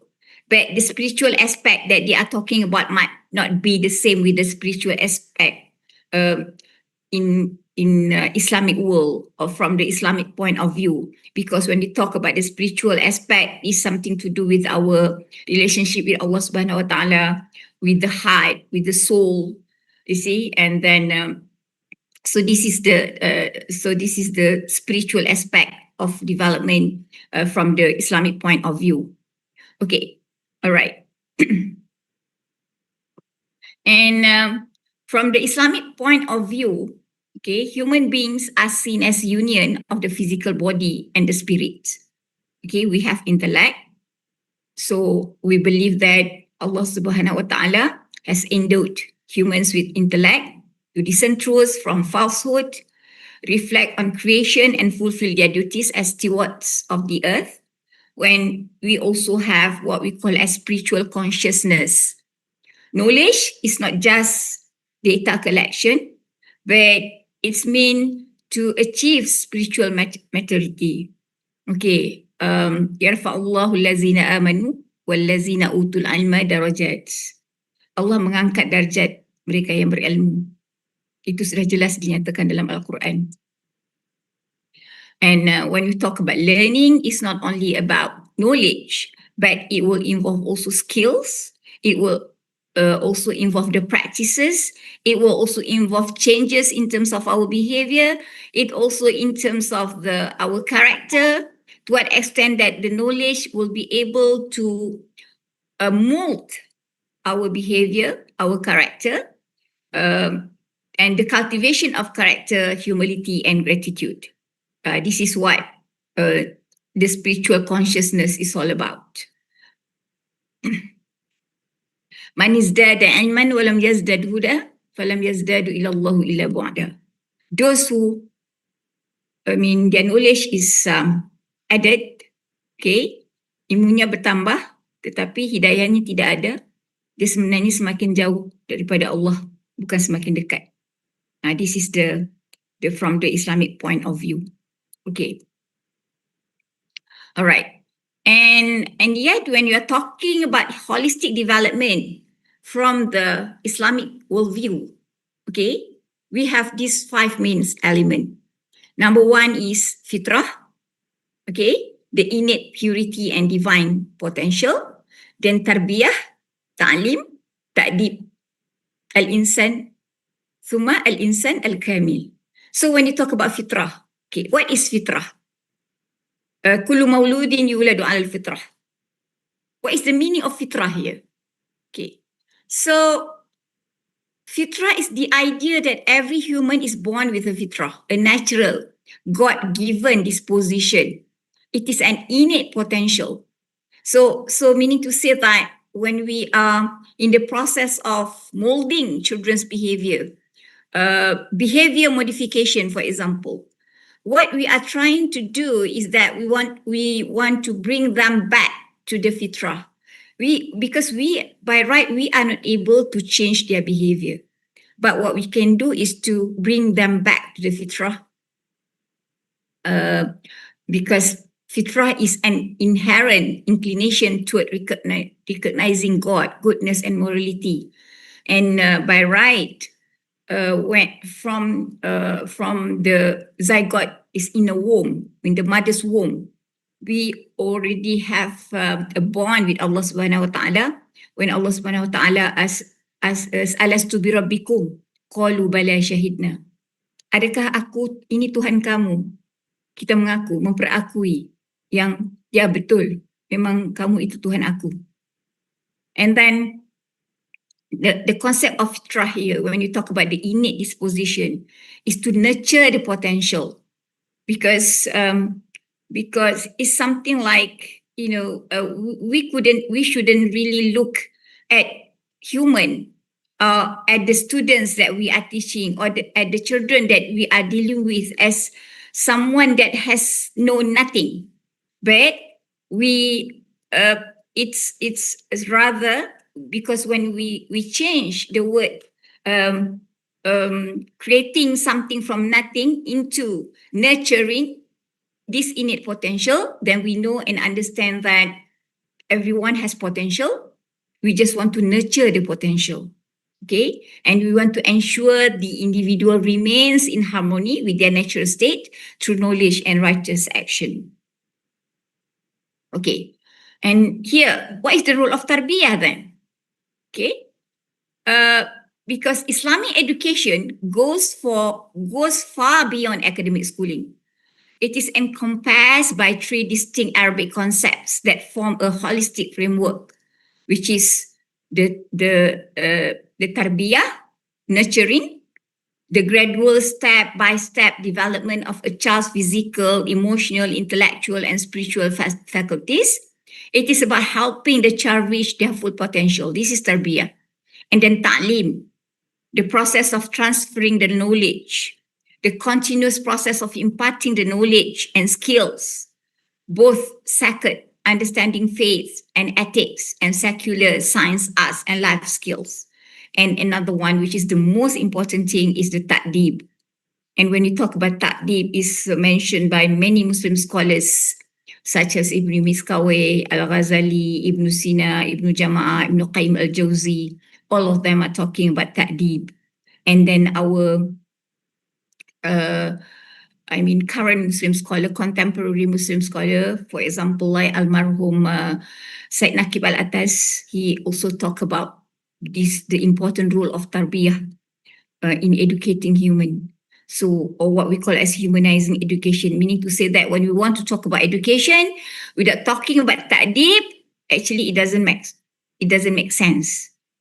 Okay, Adabani Rabbi fa ahsana ta'dibi. This is from Hadith Rasul sallallahu alaihi wasallam. The cultivation of adab, good manners, respect, and moral integrity. Meaning to say that when we say that we are teaching children, we are teaching students, we are just talking about we are going to impart the knowledge, we are going to to help them to enhance their emotion, their intellect, their spiritual faculties, without really thinking about molding the behavior, without really talking about the cultivation of adab, then this is actually not or cannot be considered as what we call as education.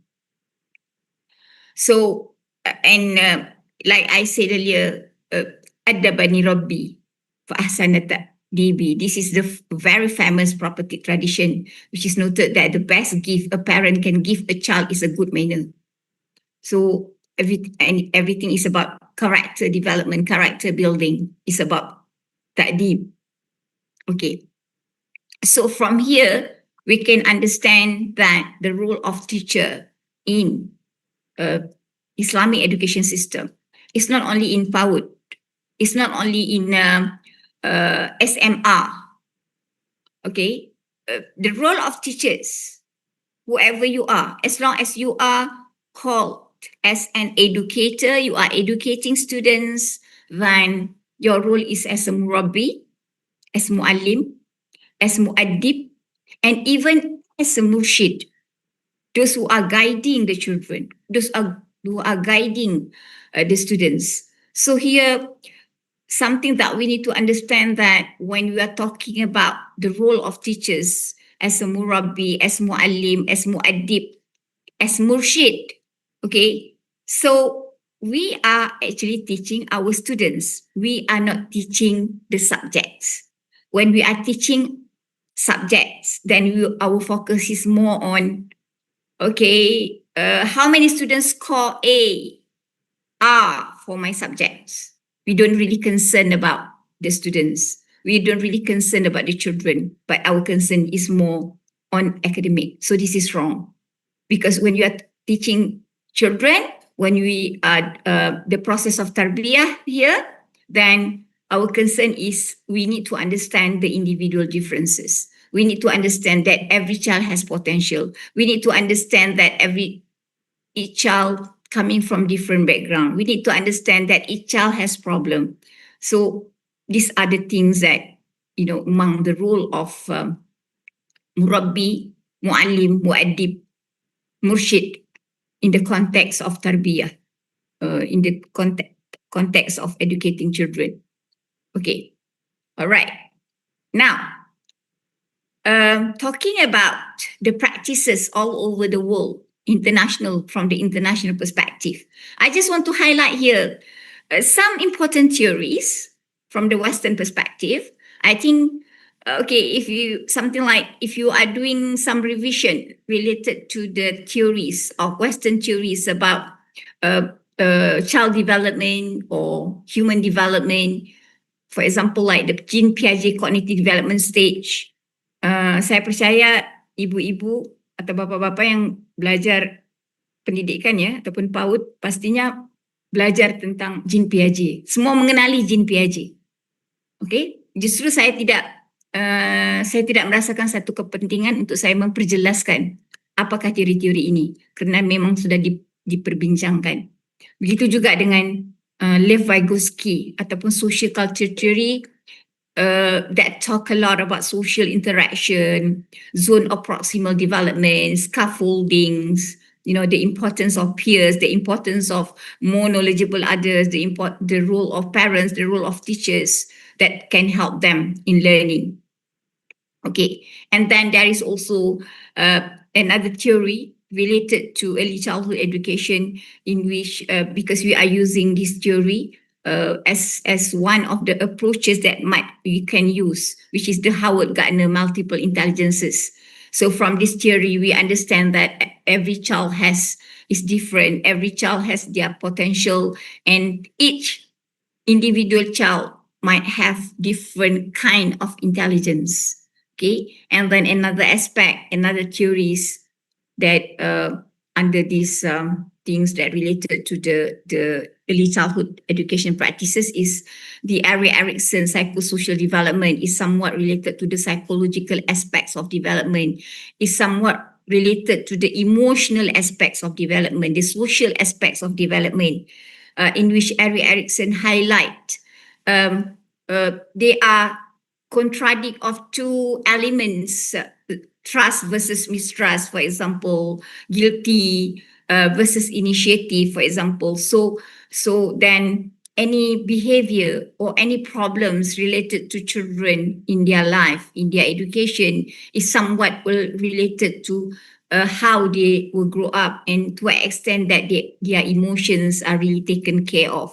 So these are the theories. Okay. And of course, when you talk about early childhood, then there are other scholars such as Froebel. We heard about Froebel, and then we heard about Montessori and other things that later become an approach. Okay. So for the Muslim scholars, because this is a comparative study, so for the Muslim scholars, actually huge names can be mentioned if you refer to the history. But I just highlight among those from these scholars, I just wanted to highlight three main scholars, while actually among them not only Ibn Khaldun, Imam Al-Ghazali, Ibn Sina, then I don't know, maybe you heard about this before or you may read about this before when you talk about Ibn Maskawayh, happiness in education, and then Ibn Sina, Ibn Sahnun, Al-Qabisi, Ibn Qayyim Al-Jawzi, and then there are many other scholars that I cannot mention their names all, but all of them actually contribute a lot to child development, psychology, and education. Okay, because each of them have written books, including Ikhwan As-Safa, for example, and then Imam Al-Jawzi. For example, like the first book written about child development is written by Ibn Qayyim Al-Jawzi, Tuhfatul Mawdud fi Ahkamil Mawlud. So this is an example of the work of Muslim scholars contributed to this field, but perhaps still in the process of because like the syllabus that we have in schools, in many universities, are not really focusing on that, the contribution of those Muslim scholars, but I will focus more on focusing on the Western theories, perhaps because all the books are written in Arabic, and then some of the books might be translated into English, but not all are concerned about that. Anyway, so I just want to highlight first, before I move further to my next slides, I just want to focus about Imam Al-Ghazali. What is his core contribution in childhood development? Okay, Imam Al-Ghazali is among the scholars that talk a lot about the character cultivation, character building, adab, ta'dib, and psychological well-being. So that's why Imam Al-Ghazali also is considered as a psychologist, educationist, although people might be saying that he is a philosopher, theology, but he's also actually is an education psychologist as well. So in his book, in his kitab, Ihya Ulumuddin, there is a specific section, Kitab Riyadatu As-Sibyan, training of children. So Al-Ghazali outlines an incredibly modern holistic approach. So we can see after this, when we make this comparison, we can find that, all the approaches or the models provocated, suggested, presented by Western theories actually are already mentioned by Imam Al-Ghazali in his book. Okay, and then Imam Al-Ghazali also argued against hyper academic pressure, or maybe the Western people talk about a pressure cooker approach. And he stated that forcing a child to constantly study deadens their heart and destroys their intelligence. To the extent that Imam Al-Ghazali said that if you didn't allow children to play, you will kill their soul.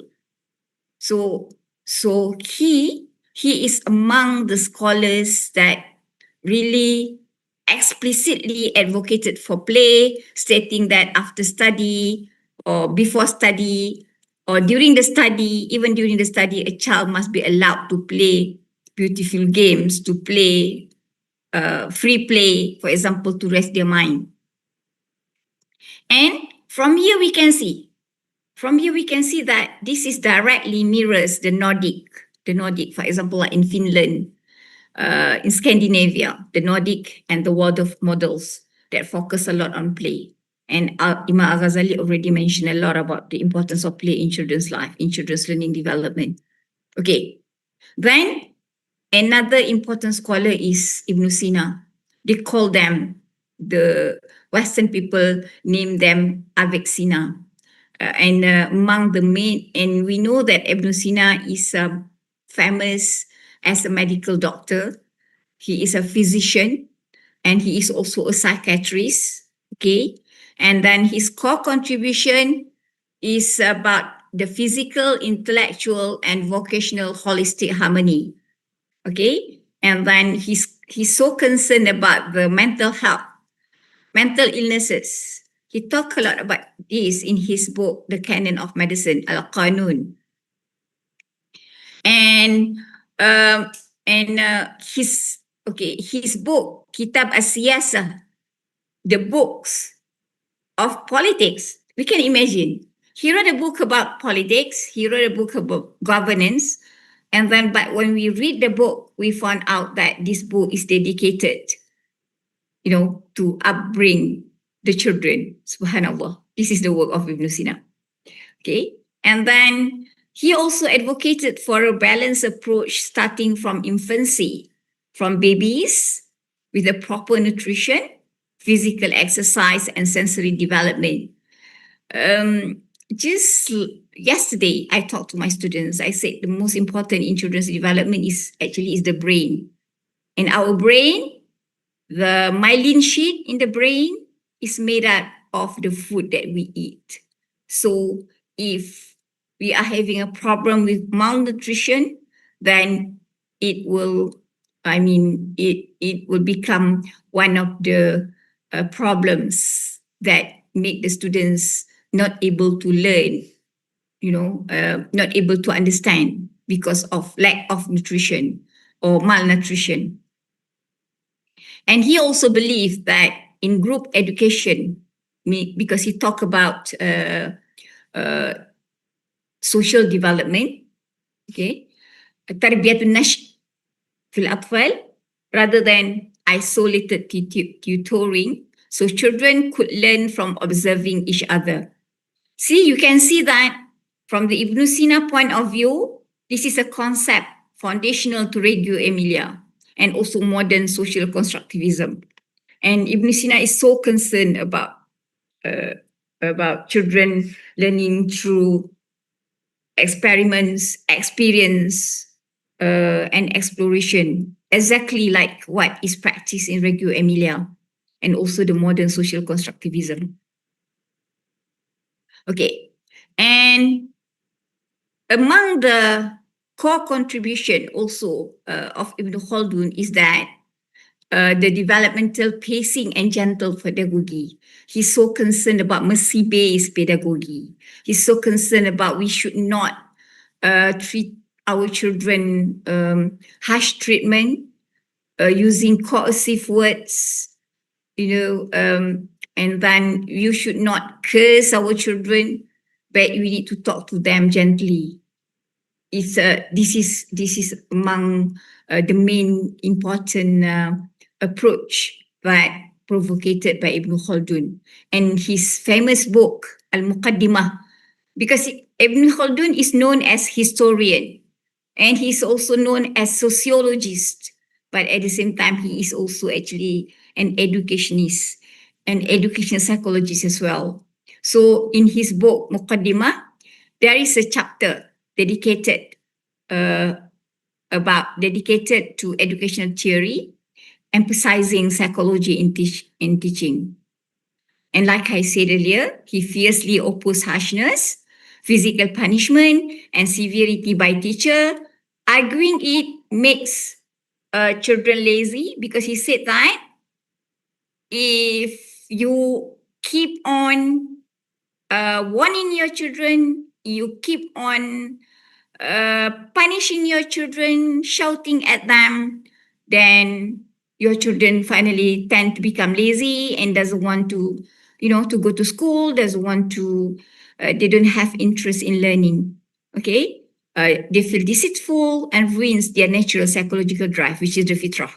Okay, so all these harsh words, harsh treatments is something that contradict to the fitrah. And Ibn Khaldun, he promoted a gradual, tiered learning model that respects the child's age-appropriate cognitive capacity. Khatibun nas ala qadri uqulihim. This is what our Prophet ﷺ mentioned to us. You have to talk to people in accordance to their level of understanding, developmentally appropriate practices. So this is what also advocated by Ibn Khaldun. And he talked a lot about Hadisun nas bima yafhamun. And Ibn Khaldun is actually, when you see just now, when we talk about the Vygotsky socioculture theory that talk about this, the importance of language, Ibn Khaldun actually is also a linguist. He talk a lot about the importance of language in teaching young children. So when we are teaching children using the language that they don't understand, then their understanding, they will not have an understanding about what you are talking about. It's something like when you're talking about cat, then you have to make sure that in your student's mind is a cat, not a dog. Something like that. Okay, and aligning perfectly with modern developmental psychology. So this is Ibn Khaldun. And then for the Ibn Sina just now, yes, I forgot to highlight that according to Ibn Sina, he put the stages of children's development into 4 main stages: Sinul Mahdi, cradle age, babies under the age. You see, it seems like it is in line with the Piaget stages of cognitive development. Well, Piaget don't talk about 13 to 21 years old, okay, but it seems like this is in line with the Piaget. But when you look into the date of the year when Ibn Sina is born and a year when he passed away, Piaget come 100 years later after Ibn Sina. But Ibn Sina already advocated about these stages of cognitive development, these stages of educational development from Sinul Mahdi up to Sinul Murahaqah for the teenagers. Okay. All right. And in terms of the education stages, for each stage, Ibn Sina highlighted the certain characteristics. Okay, if you refer to the Kitab As-Siyasah, Siyasatul Subyan, written by Ibn Sina, you will find that he talked about from infant to 2 years old, for example, the focus is on play. And then and he talked a lot about weaning, that should be a gradual process and should not occur abruptly because it will have an effect on children's emotion. And the most important, when you talk about Anak, Usia, Dini, the stage of childhood, 3 to 5 years old, is creating a happy childhood regarding physical, mental, and moral well-being. So, because, creating happy childhood will be able to help children to protect them from harmful influences. And Ibn Sina also is among the scholars that are really concerned about play in children's development, play in children's education. And then the tendency of play is a natural tendency. And then he is also concerned about the development of sensory perception and behavior, child happiness and appreciation of virtue. These are among the approaches, among the important aspects that the teachers, semua para ibu-ibu, para guru, PAUD, Pendidikan Anak Usia Dini, ini adalah pendekatan yang perlu dan sangat-sangat perlu kita perhatikan seperti yang disarankan oleh Ibn Sina. And then when the child develop into formal education, 6 to 14 years old, then this is where they started to learn about the culture surrounding them, from home to the culture. And then they need to be taught about the principles of Islamic culture to develop their aptitudes. And this is in general. And then at the age of 14 years old, the third 7 years this is where the children should be able to define themselves. And they have the right to choose what they want to be, what they want to study, what they want to focus on, what is their interest. Okay, then we need to define for them the educational and vocational inclinations. And students differ in their aptitudes and abilities, actually. So, and this stage, SMR, okay, is only come after the period of general education. Okay, so basically in general, if I can make a comparison in terms of the foundation, okay, the Western models comparing to the Islamic view, the Islamic worldview is the Tawheed, oneness of God. And then how do Western people look at a child? They see a child as a capable agent, while we as a Muslim, we look at the child as a fitrah, as amanah from Allah subhanahu wa ta'ala, as a God-given. But the child is a sacred trust. And then the primary goal in Western model is self-actualization, citizenship education. but the primary goal in Islamic worldview, when you want to educate the children, is the servitude to Allah subhanahu wa ta'ala, and to make them understand their role as a khalifah in this world. Okay. Khairukum anfa'ukum linnas. Sebaik-baik manusia di antara kamu ialah mereka yang memberikan kebaikan kepada orang lain. This is among the rule of khalifah. And then the spirituality, okay, Western model, of course, they also talk about the spirituality, but their spirituality is nothing to do with the creator. But we as a Muslim, when we talk about spiritual development, it's about the soul, about ruh, the divine, the creator, Allah subhanahu wa ta'ala. Okay.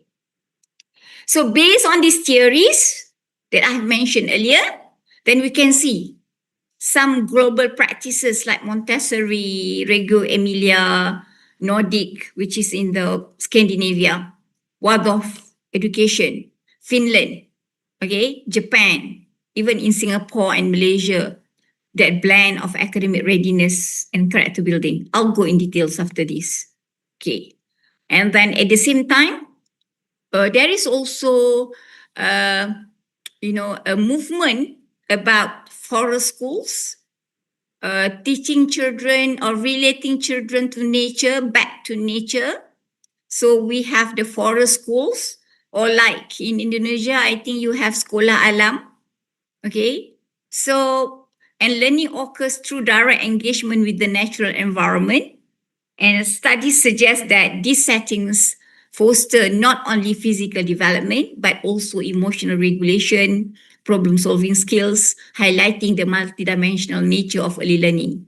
But something that we can see that when you talk about the forest schools or nature-based learning or back to nature with the engaging children with natural environment, it's just something like it's a healing process or something to do with the spiritual aspect of the soul, of the spirit, the spiritual aspect of the development.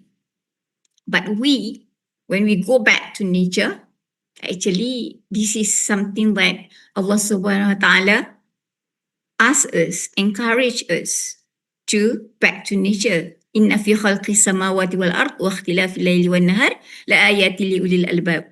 When you go back to nature, okay, afala ta'qilun. Have you ever think? Afala tatadabbarun. Adakah kamu berfikir melihat nature?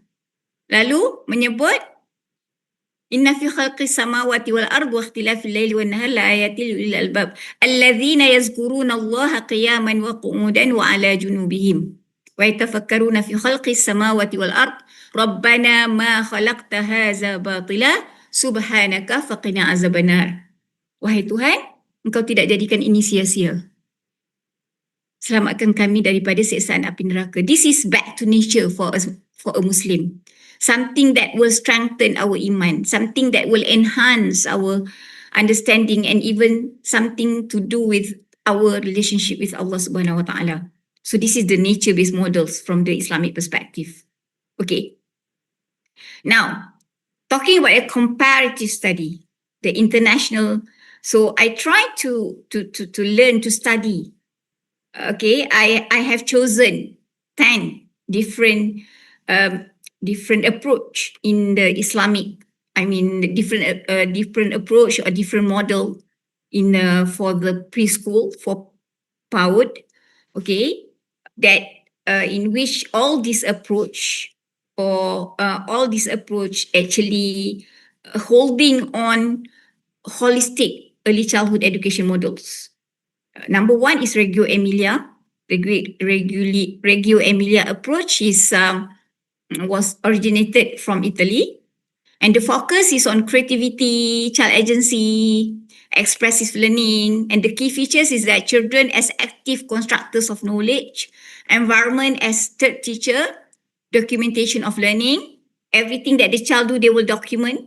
Okay, and why I include Reggio Emilia approach is one of the cases that I have to study for a comparison because of its strong example of holistic education, holistic development of the children, or what we call as child-centered education. And Reggio Emilia also emphasize a lot on the emotional, social, and creative development. And something which is, for me, is quite interesting is that in Reggio Emilia, there is an element of reflection. Okay, and this is really linked to Islamic perspective. Okay, that encourage tafakkur. We call this tafakkur or tadabbur. Tafakkur, reflection, and promotes respect for children's voice that align with adab. Reggio Emilia is concerned a lot about adab. Okay, so this is where you can see the difference between Reggio Emilia and the Islamic point, the Islamic practices, the Islamic model. Okay, and then number 2 is Montessori education, global Italy origin as well. Okay, so the focus in Montessori education is independent, self-directed learning. Okay, and then, however, because their focus is more on self-directed learning and independent, then Montessori education was fired by criticism because it's not really something like encouraging social development and the children become individualistic because everyone focusing on independency. Okay, and then the key features in Montessori education is the prepared environment, okay, hands-on materials, and mixed age classroom. Okay, so this is Montessori. And why I include Montessori as a case to be compared is because it's one of the most globally adopted holistic models. At the same time, Montessori also strongly emphasizes on individual pace and autonomy.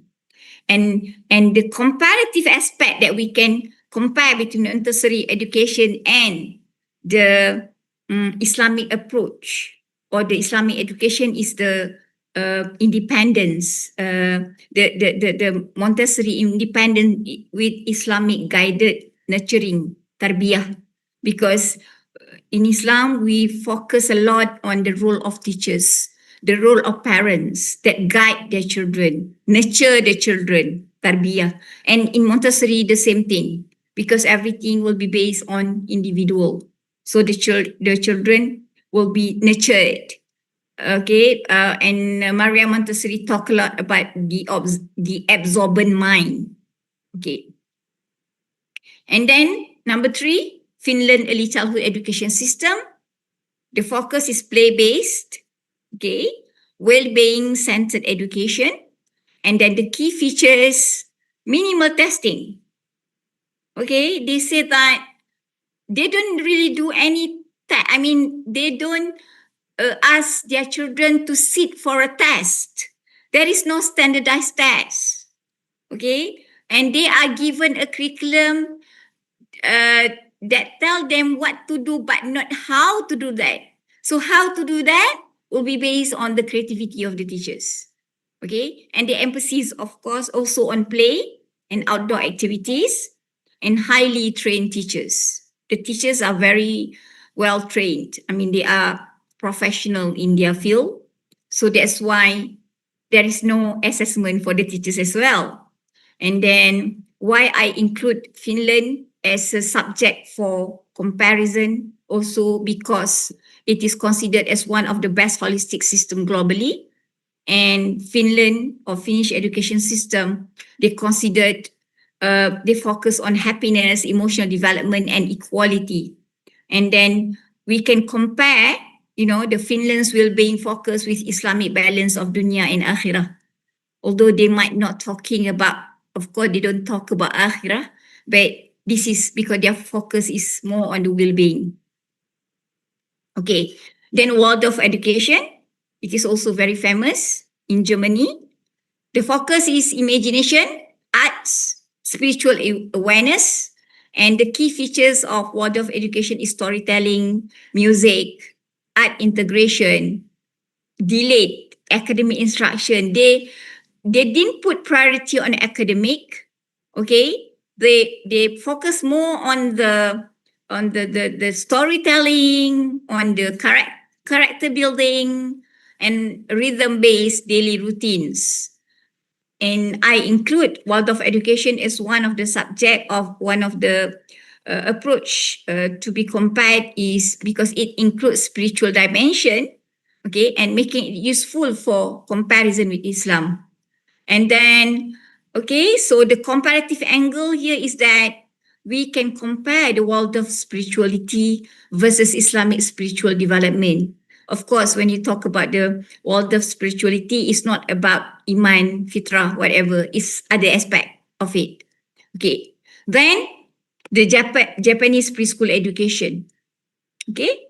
This one is based on my own experience when I was invited as a visiting professor at the Tokyo University, Graduate School of Education, Tokyo University. So I found that the focus of Japanese preschool education is more on social development and discipline, and then the group harmony. Then they teach children about responsibility from very young age, so that everything that the children are doing when they fulfill their responsibility is really naturally happens. It's become i'tiyad. It become habituation. It becomes something that they get used to it, and then they emphasis on routines and cooperation. And I intentionally include this Japanese preschool education to be compared with Islamic education, Islamic approach, because of its strong model of social and moral development. They are so concerned about moral development. They are, in terms of integrity, for me, Japanese people is number one. And the comparative angle here is that the community, ummah, it takes the whole village to take care of a child from the time when they come out from house to go to school. Everyone in the village know that this child is going to school, and even the child walk alone, nobody can touch this child because everyone is scared about them. And during the weekend, for example, this child can go to supermarket or whatever places to do their activities. Then everyone in the surrounding community know that, oh, this child is belong to which school, and then they will take care of the safety of this child. So which is very, very interesting. Okay. Then, okay.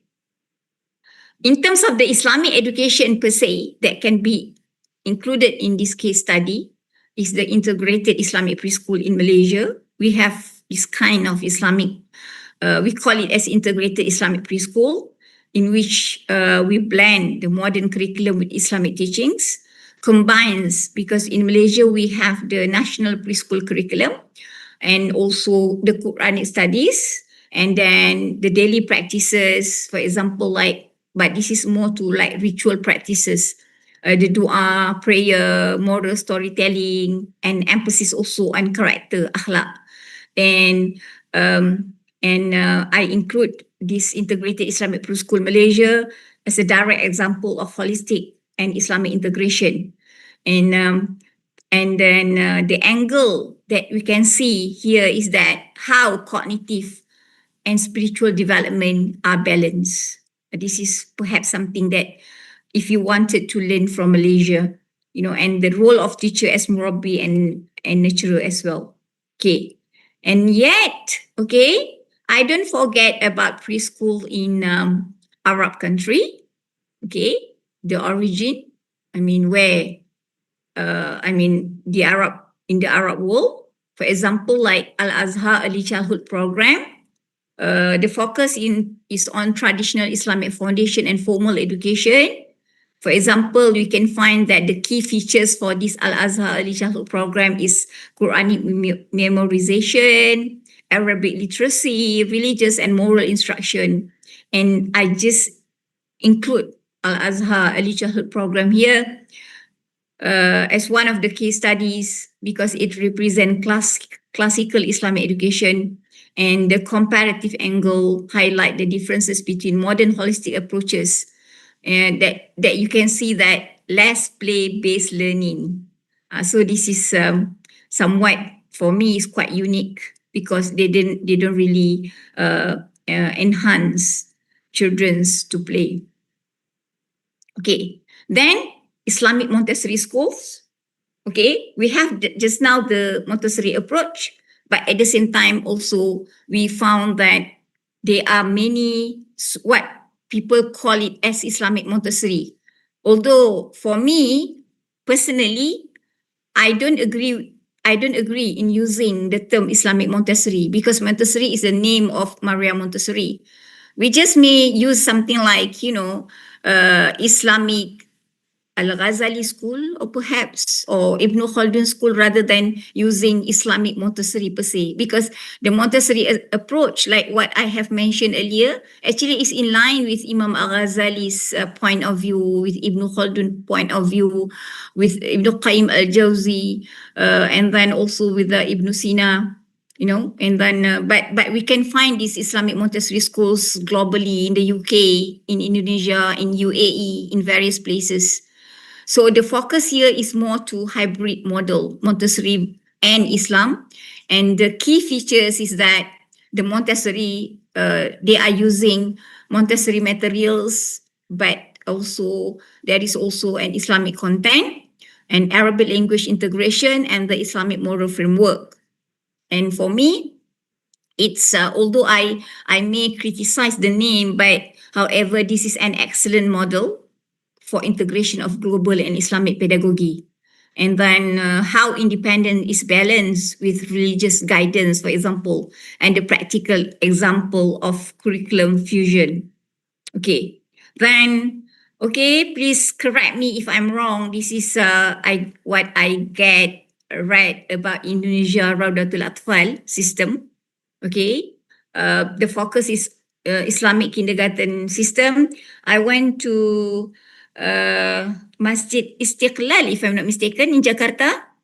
Okay, it's amazing. I feel very impressed. The way how they are dealing with kids there.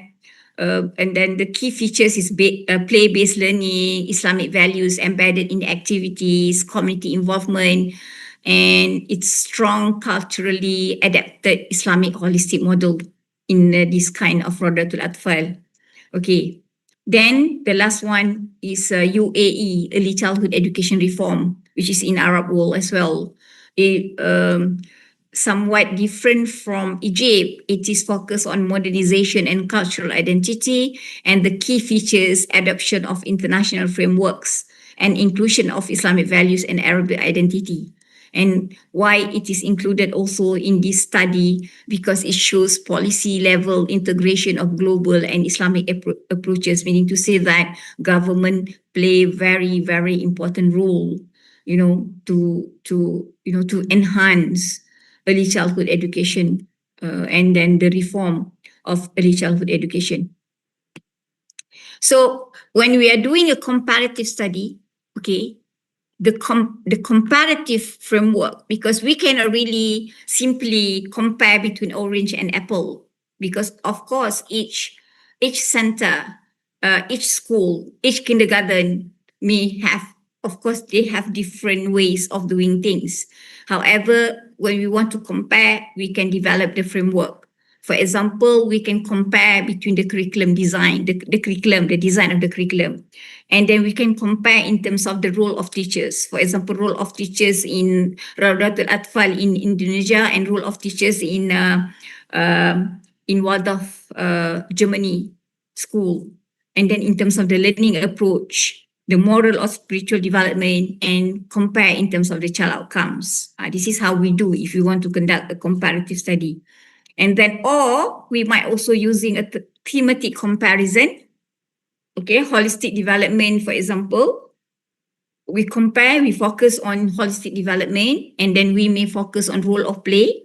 I used to do this kind of comparison when I was in the UK, in which I compare between, based on this thematic, I compare between classroom a preschool play group in terms of the play, the role of play. Compare between the preschool play group, which is attached to the church, and then preschool that attached to the primary school classroom.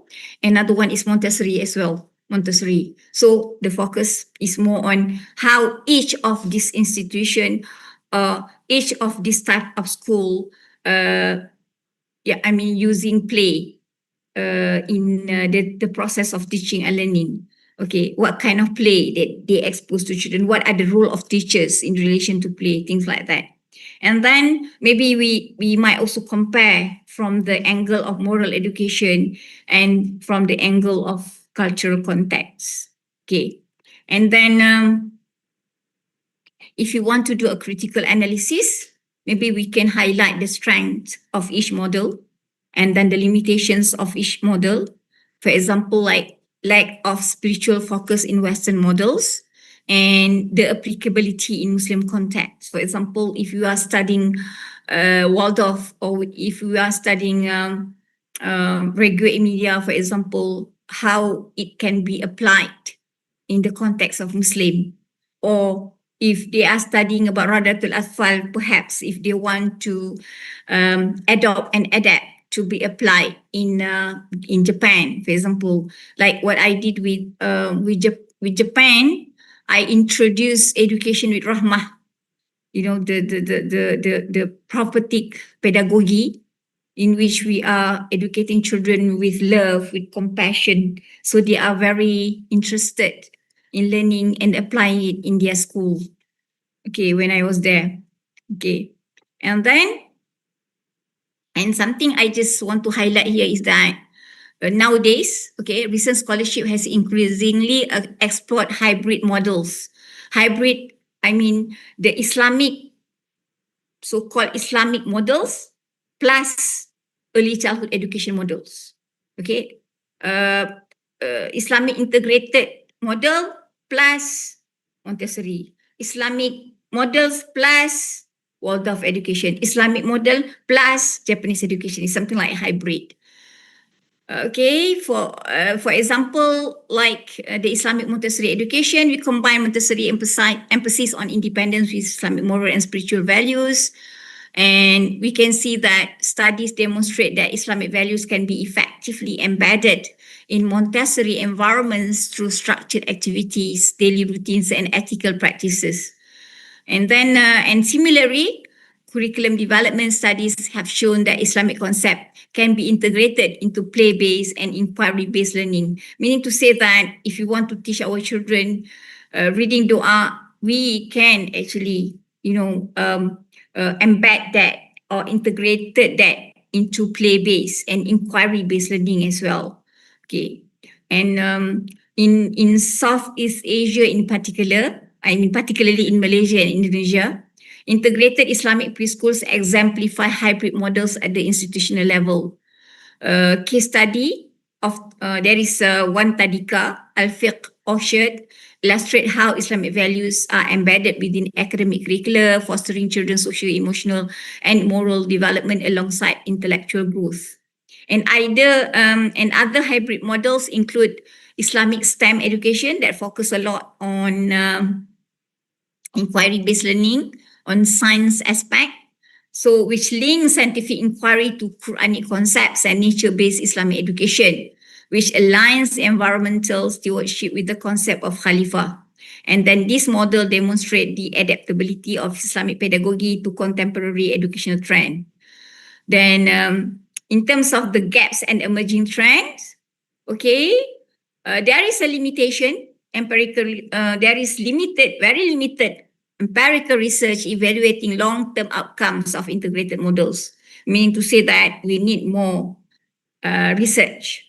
Okay, and then second, inconsistencies in terms of the curriculum design and teacher training. This is the problem that we face when we talk about the Islamic integrated or Islamic curriculum or Islamic approach. We are having a problem in relation to the inconsistency in terms of the curriculum design and also the teacher training. Okay, And so emerging trends suggest there should be an increased convergence between global and Islamic education paradigm. Okay, and then at the same time, from the academic perspective, there is a potential of incorporating Islamic philosophical frameworks such as Al-Ghazali's education principle into the modern curriculum design, offering a structured approach to holistic development. I think master students and then PhD students, ya, ibu-ibu, bapa-bapa yang mungkin sudah sedang belajar, sedang study, ya, boleh menjadikan ini sebagai tajuk yang topik ataupun tajuk-tajuk yang mungkin boleh dieksplor, ya, lebih mendalam. Dan dari segi sintesisnya, secara umumnya sebagai kesimpulan, the literature indicates that both international and Islamic approach share a common goal of nurturing well-rounded individuals. Walaupun the emphasis is different, but they share a common goal. Okay. Sebagai contoh, kalau kita lihat international model begitu excel sebagai child-centered pedagogy and experiential learning. Okay, experience,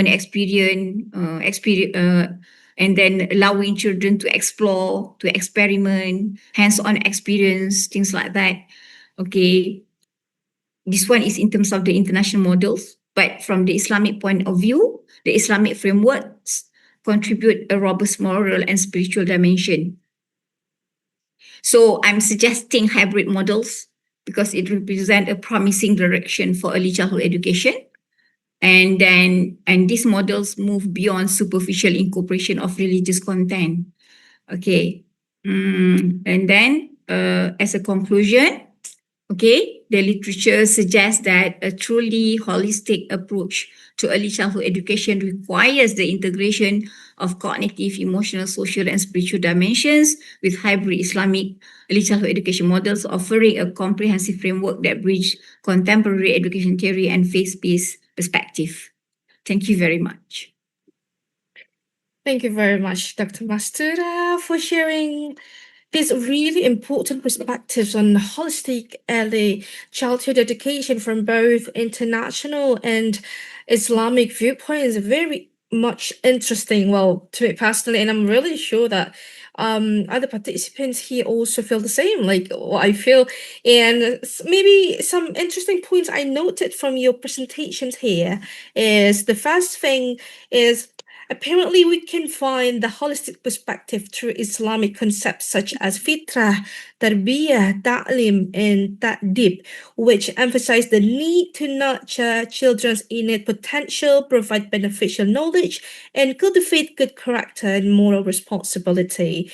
Also, the second thing I note is it's interesting enough for me to know that you mentioned several contemporary educational models that actually share important values with Islamic educational principles such as child-centered learning, play, social development, creativity, and character formation, which I actually never realized about beforehand until you delivered about this.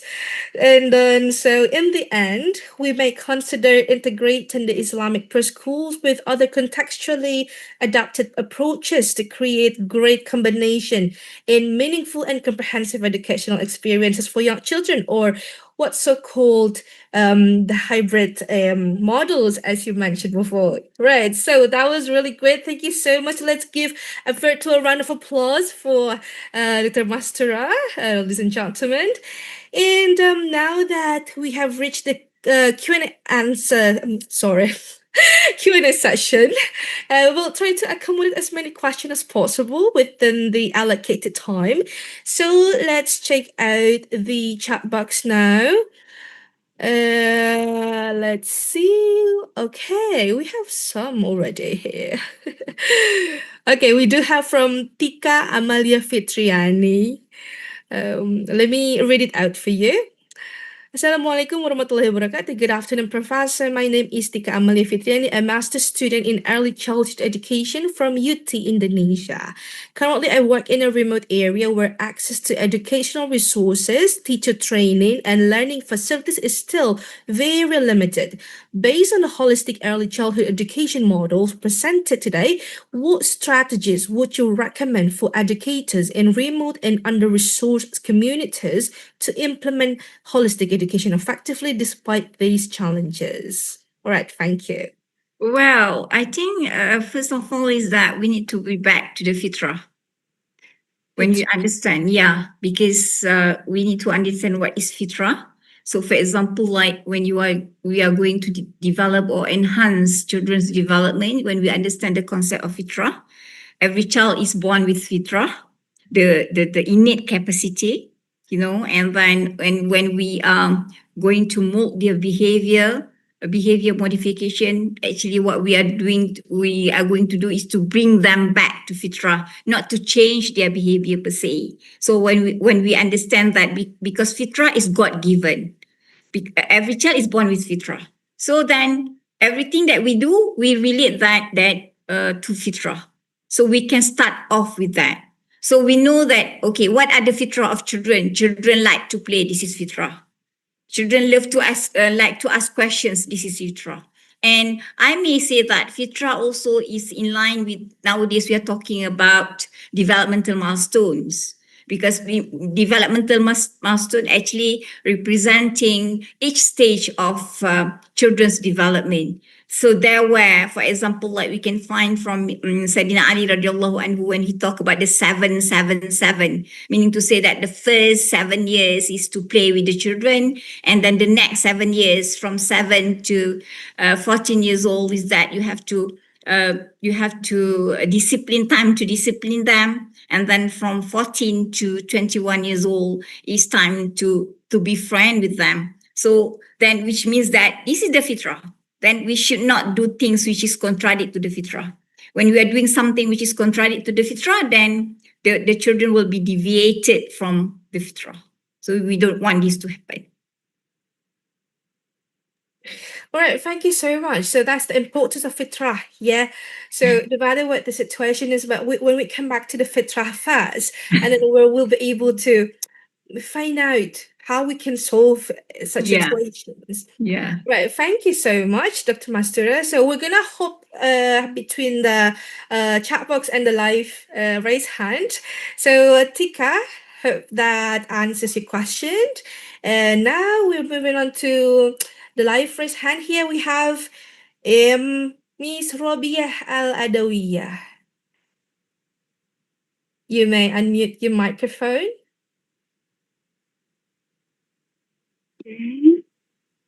Assalamualaikum warahmatullahi wabarakatuh. Waalaikumsalam warahmatullahi wabarakatuh. My name is Robiah Al-Adawiyah. I'm currently pursuing my master's degree on early childhood education, and I have a background in psychology too. So listening to Dr. Masura is like listening to my teacher. Thank you very much for this enriching presentation, so I can learn about children development and early childhood education from 3 different perspectives: from psychological perspective, from pedagogical perspective, and from Islamic perspective. So this is very enriching, especially for me as a mother and as a student. Yes, okay. And before I have a question, I have a book that I want to share. So this is the book. I'm sorry. So this is the book Al-Ghazali Kitab Ilmu Seri Anak. I bought this book for my daughter, so I can read her about the adab ta'dib through the stories, because this book is really, really good. And this is like the door that opens me to learn more about tarbiyah, and I really want to know about Imam Al-Ghazali and Ihya Ulumuddin. Mashallah. Inshallah. This is so insightful. Thank you very much, Dr. Matsura. And I have a question. From an Islamic perspective, how do the concept of fitrah, tarbiyah, and ta'dib helps us to understand children's emotional struggles? Like nowadays, we know that so many children having heart dysregulation, having emotional dysregulation through daily lives. So how do this concept help us as a mother, as a teacher, as an educators to together with them, learning about that, about how to regulate the emotion through Islamic perspective. Yes. And how and what practical role should we do in a daily life so they are having a great time to learn about emotional regulation through Islamic perspective while we as an adult learn that too. So this is my question. Thank you very much for the time. Thank you, Dr. Mastura. All right. Okay. Like I mentioned earlier, when you talk about fitrah, is because we know that every child is born with the innate capacity, right? And fitrah also meaning to say that every child, when they are born with fitrah, and then if you refer to the hadith, فَأَبَوَاهُ يُهَوِّدَانِهِ وَيُنَصِّرَانِهِ, meaning to say that they are born as a Muslim, pure. So then the parents who are changing them according to what the parents want, all right. So that's why, for example, in the context of managing behavior, we want to bring them back to fitrah because we want them to back to the original state. They are born and they are good. They are very good in that. Okay, they are, originally children are, because they are in fitrah, so they are nice, okay? And then when in the context of emotion, for example, like we know that all of us, all children, we have the basic emotions, the 6 basic emotions, like because you are in psychology, right? So all of us are born with this emotion. Children, babies, happy, sad, joy, fear, and then surprise. All these basic emotions are born together with the children. And the issue is that when they are born with this, they have this feeling, they feel this. They feel fear, they feel happy, they feel sad, and then they feel surprise. They feel that, unfortunately, all these feelings, all these emotions cannot be seen. They feel that, right? They experience that, but they can't see that because all of these emotions are very, very abstract. Okay? So then they might confuse between envy and angry. They might confuse between happy and love. They don't know what's the difference because they can't see, right? So then our role is that, okay, empathy. Man kana lahu sabiyan falyatasabba lahu. This is hadith. Okay? Those who have children should act like a child as if you are the child. So we need to put our foot into their shoes. Meaning to say that when they feel sad, that we need to know why they feel sad. And then when they get angry, we need to understand why they get angry. Not we get angry towards them because they are getting angry. So that means that we are not really trying to understand them. Then, for example, like they get angry, then when we know why they are angry, then we need to say something like, yeah, mommy also feeling angry if someone did this to me. Then she know that, this is the feeling of angry. And then when they feel angry, what we are supposed to do? Can we hit people when you feel angry? Can we shout? Then we may ask them, okay, what would we do when we feel angry? Then okay, mommy's going to go outside and shout outside, nobody, because mommy wanted to release, so that's fine, it's okay. So you want to kick your pillow, for example, or you want to wash your face, that's fine, it's okay. So that's right. So that they know, the most important is that they know how to regulate their emotions. We tell them how to regulate their emotions. The problem of parents or even teachers nowadays is that we didn't realize something like, we know that emotions are very abstract, and then we expect that the children understand the differences between all these abstract emotions, and then we didn't teach them how to regulate their emotion. When we feel angry, we say, don't get angry, or we may smack them, or we may, shout at them just because they get angry. Meaning to say that we are not really, admit that they have this feeling.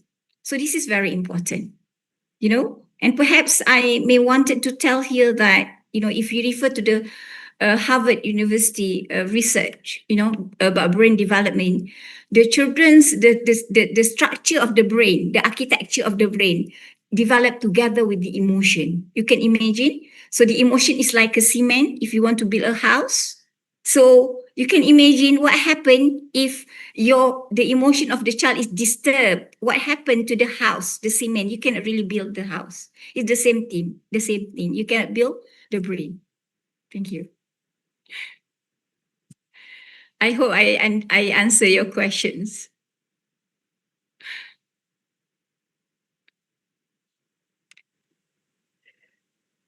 Yeah, Miss Robia, you haven't unmuted your microphone, unfortunately.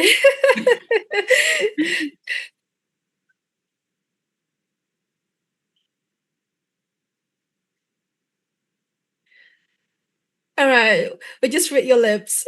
Okay.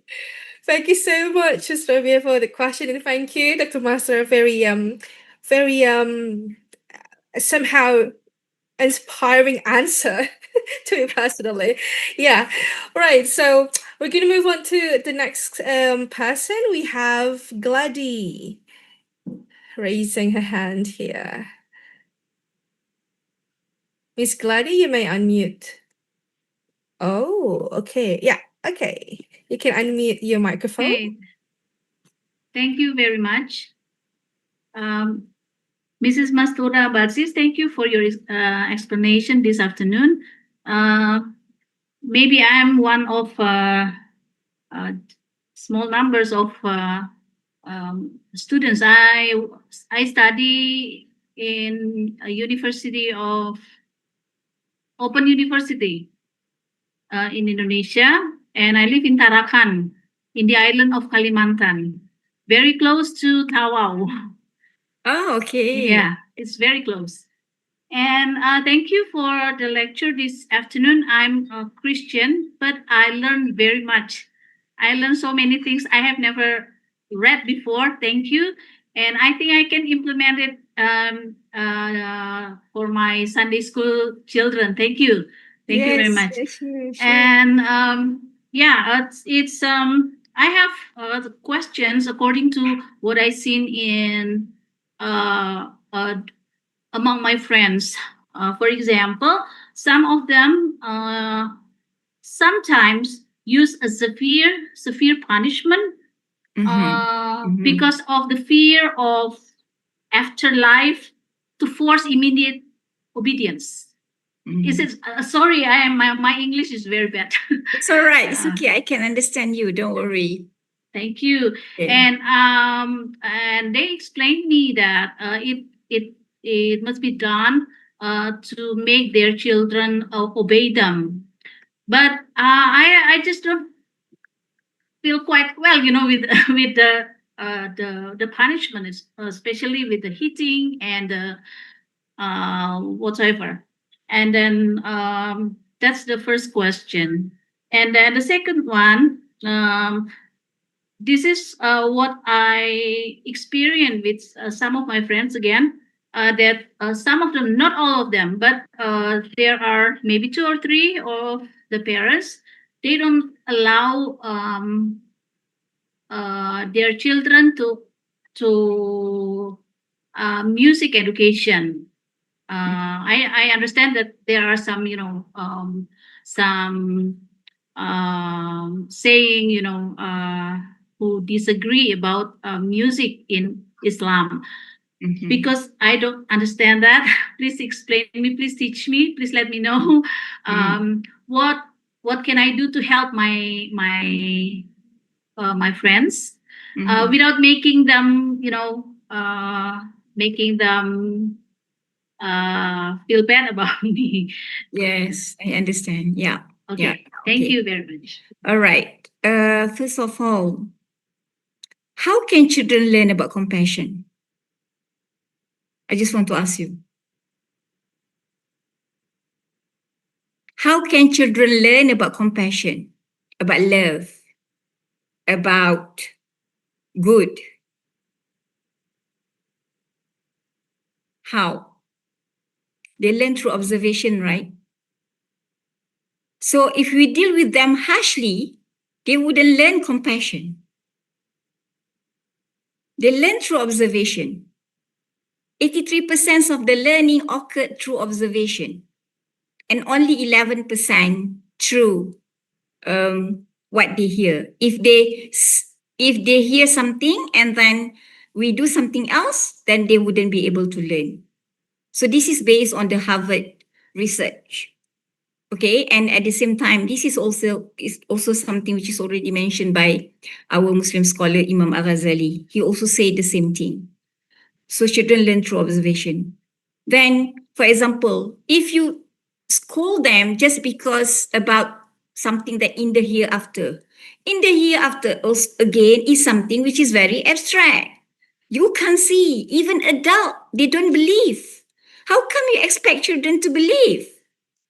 And yet, I'm sorry, even for the Muslim, you know, the compulsory things, the obligation and everything is not imposed to children because they are yet come to the age of what we call as baligh, come to the age that they compulsory for them to do that.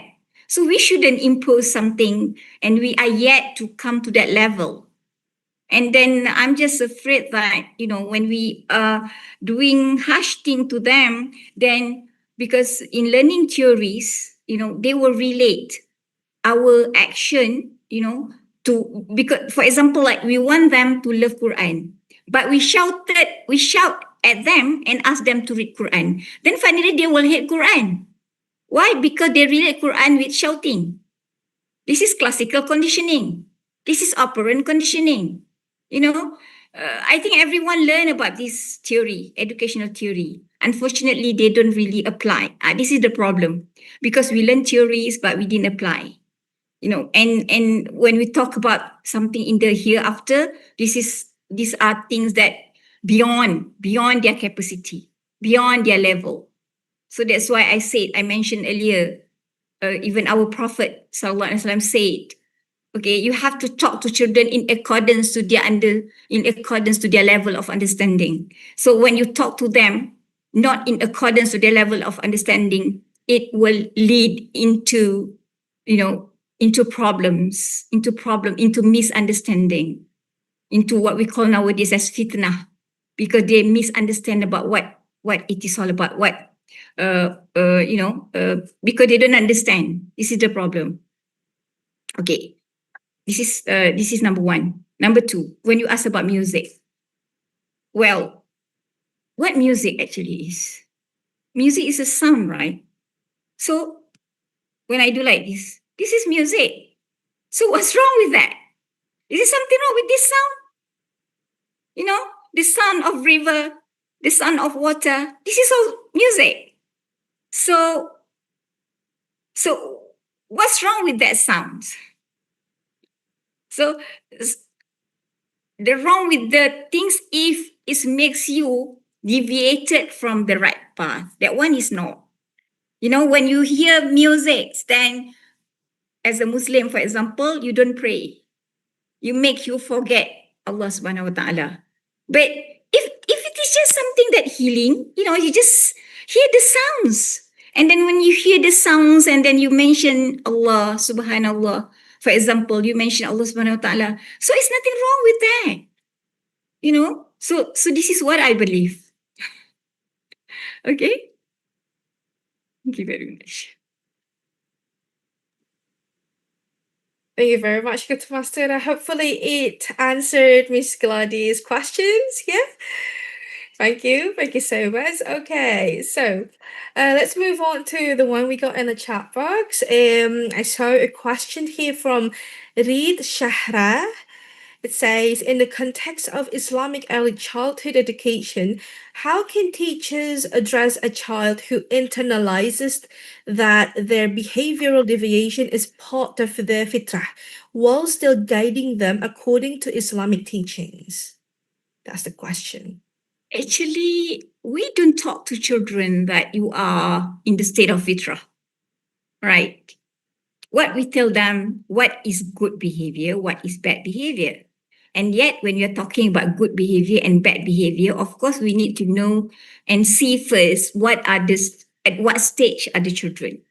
If the children are, for example, like below 7 years old, you know, the age when we talk about 7 years old, this one, when we refer to the to Piaget stages of development, for example, he said that this is the age in which the children are yet to be able to differentiate between right and wrong. Children are yet to be able to differentiate between. Children are not able to understand things which are abstract, even in Islam. So that's why in Islam, we are not teaching children to pray by the age before 7. It's by 7. Because 7 is the age of, we call it age of mumayyiz. Because by this age only, the children understand what is pray. Because pray is not only the action, but pray involves our relationship with our God.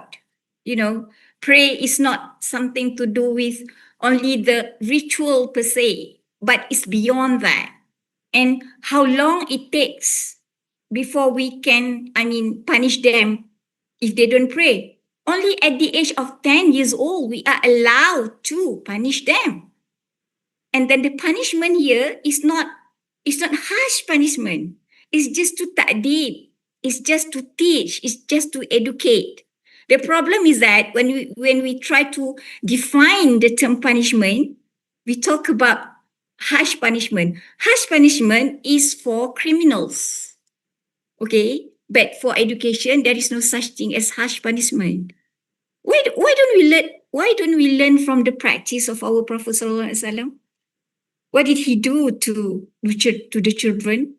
Even for non-Muslims, who are trying to kill him, he didn't even respond to him harshly. So these are the things that where we need to learn from the role model. That's why we said that our Prophet is the role model. Unfortunately, Muslim, they don't really use, we know that in Quran Allah mentioned, لَقَدْ كَانَ لَكُمْ فِي رَسُولِ اللَّهِ أُسْوَةٌ حَسَنَةٌ. Our Prophet is the role model. Unfortunately, we don't follow this role model. So this is our problem. Okay. Okay, thank you so much, Dr. Mastura. And let's see the next question we have here from Tri Lestari. Assalamualaikum Ibu Mastura. My name is Tri Lestari. I read in the material that the phrase, it prepares children not only for school or academics, but for life and beyond, has a profound meaning. How is the concept of beyond interpreted from an Islamic worldview perspective?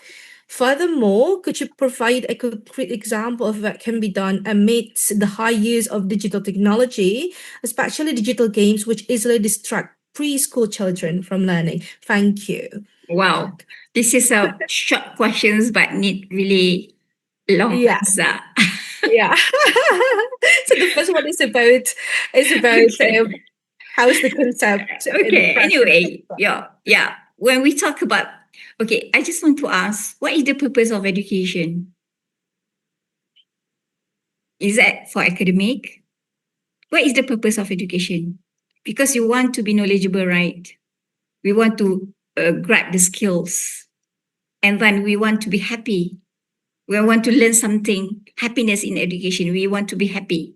We have a purpose in life because we have knowledge before doing things.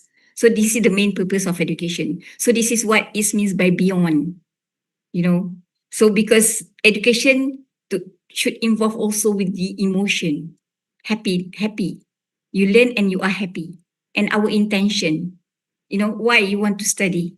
You want to study just only for the purpose of getting the cert, Or you want to study because you really wanted to gain the knowledge to live in this world?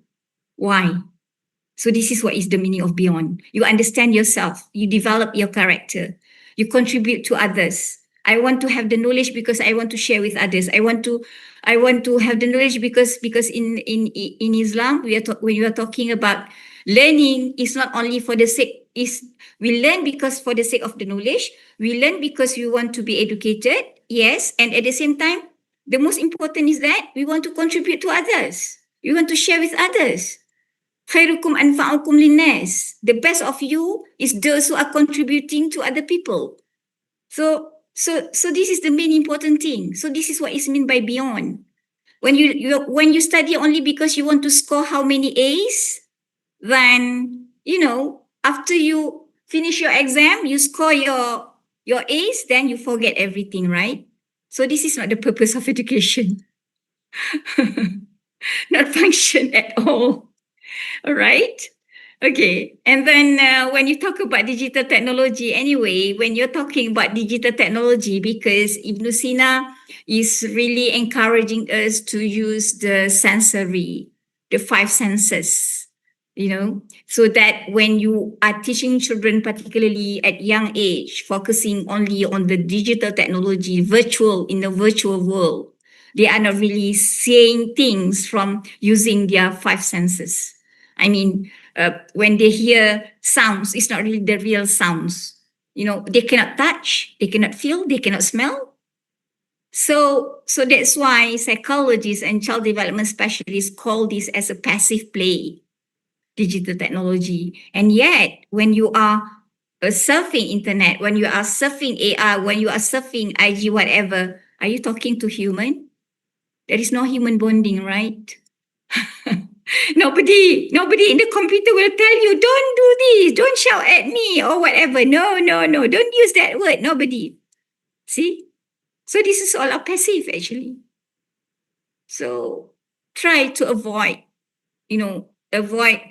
because every time when children are in these situations, actually all the negative ion will come into their body. This is based on research. Okay? So we say that that's why we need to go back to nature, for example. But at the same time, we also have to have the human bonding, the social skills, the emotional skills, because we are human. We can't really talk to a computer, actually, because they don't understand us. We don't understand them. We can use them only as instructional learning materials, yes, but not every time.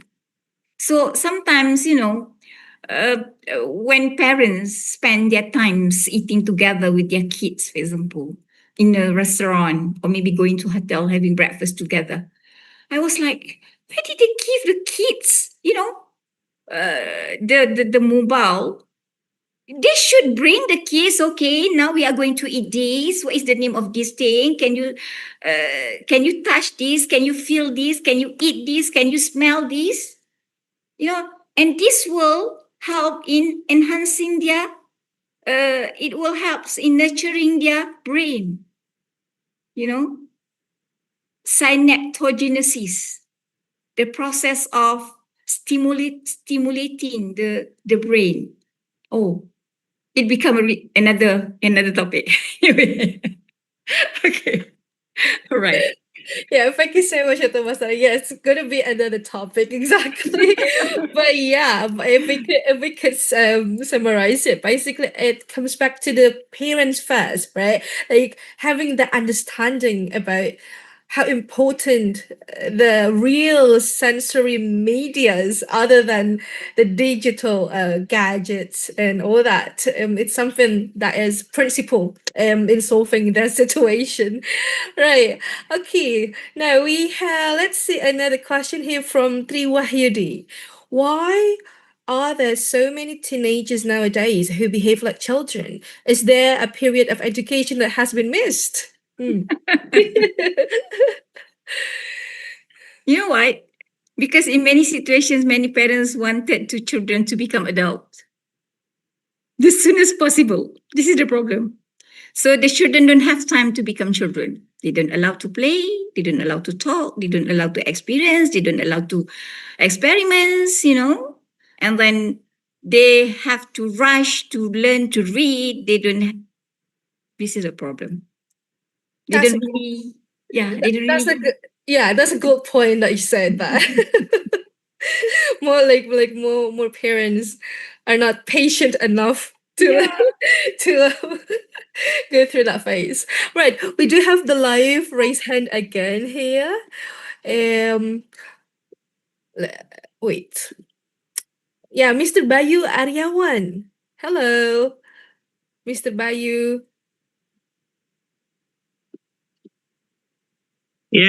Assalamualaikum warahmatullahi wabarakatuh, Mem Yubi, Mem Acap, and Mem Mabat. I will acronym your name. I'm so sorry. Salam kenal, selamat pagi, salam Malaysia Madani. Saya Ahmad Bayu Aryawan, alumni Fakultas Peternakan Universitas Halu Oleo Kendari, Sulawesi Tenggara. Kebetulan Bayu juga ingin banget menelusuri bidang kependidikan penyuluhan pertanian dalam segala aspek kependidikan keguruan. Yang ingin Bayu tanyakan seperti ini, Mbak Mabat dan juga Bu Yubi, kita mencoba untuk menelusuri bagaimana perkembangan dari dunia anak-anak menuju dunia remaja itu mendalami tentang keislaman. Kita sering melihat banyak problematika yang terjadi ketika kalau kita membaca Quran itu atau mendalami Islam itu banyak banget hal dasar yang sudah yang dilalui, mulai mengenalkan kepada para nabi dan rasul, kitab-kitab hingga kepada bagaimana kita dapat mengimplementasikannya dalam kehidupan sehari-hari, termasuk masalah ibadah dan rukun. Namun di tengah-tengah itu biasa banyak persoalan-persoalan, dinamika-dinamika yang menyebabkan runtuhnya iman kita.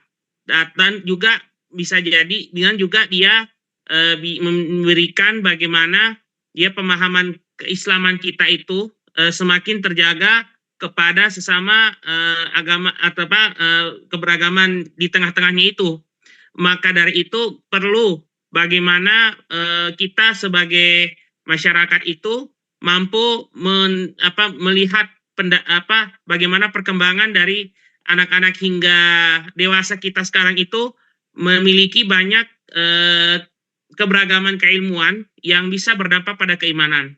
Pertanyaannya seperti ini, Ustazah Mabat.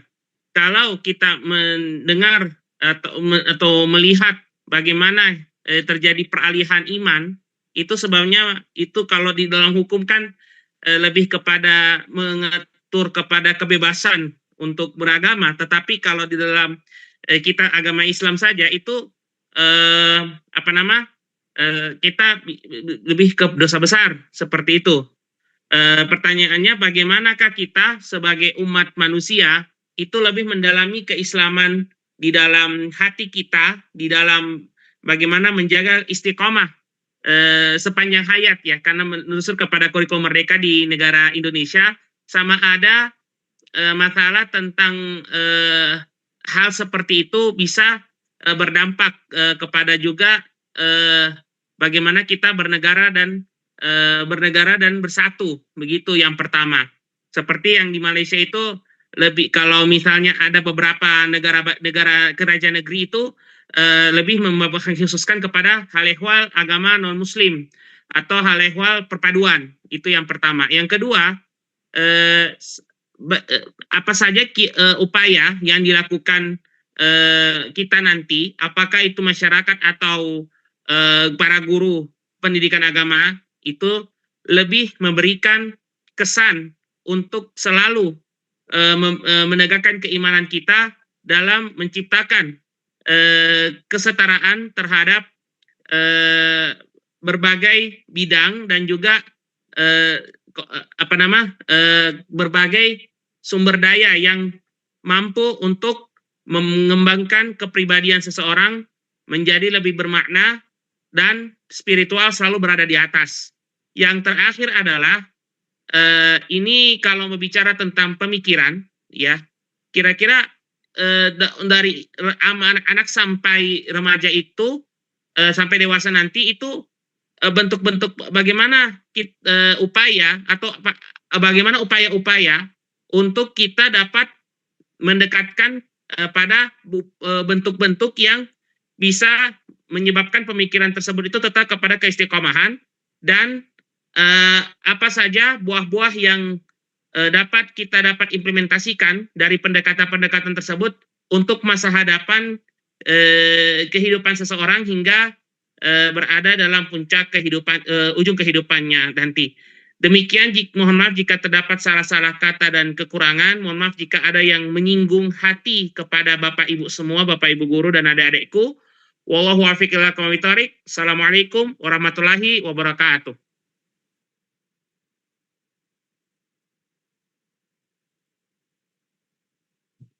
Okey, baik Pak. Saya cuba berbahasa Indonesia ya. Okey. Saya tidak pasti sama ada saya bisa menjawab ataupun tidak. Mungkin di luar bidang saya, tetapi bagi saya suatu yang pasti, suatu yang kita sama-sama perlu perhalusi melihat ialah untuk mempraktiskan agama itu, anak-anak tidak perlu difahamkan agama itu suatu benda yang susah. Jadi kalau dia dipahamkan agama itu dengan benda yang susah, yang dia tidak faham, langsung dia merasa agama itu susah. Bila dia merasakan agama itu susah, langsung dia tidak mahu praktis. Langsung dia semakin menjauh, bukan semakin mendekat. Sebagai contoh ya Pak, kalau sekiranya seperti kita tahu, kita sudah sedia maklum, anak-anak itu belum lagi boleh memahami tentang hari kiamat, kan kalau umurnya itu 7 tahun ke bawah, kita sudah bercerita nanti dapat balasannya neraka. Jadi apa-apa semua ditakut-takutkan dengan neraka. Jadi langsung dia akan mengaitkan agama ini benda yang susah. Langsung agama ini dikaitkan dengan sesuatu yang menakutkan. Kenapa tidak agama ini diajar kepada anak-anak, dia merasakan agama itu suatu yang mudah dipraktis. Kamu buat begini Allah sayang, daripada menggunakan perkataan Allah benci, Allah campak kamu ke neraka. Jangan diulang. Tetapi kalau kamu bercakap begini Allah sayang, apa-apa kita kaitkan dengan kasih sayang, apa-apa kita kaitkan dengan kelembutan, dia langsung akan memahami agama itu suatu yang indah. Jadi bila dia memahami agama itu satu yang indah, dia langsung akan berterusan sampai ke peringkatnya, dan akhirnya boleh kita terapkan dan menjadi lama-lama dia menjadi kebiasaan, dan akhirnya dia akan committed, dia akan berpegang kepada agama tersebut berdasarkan apa yang didapat daripada awal.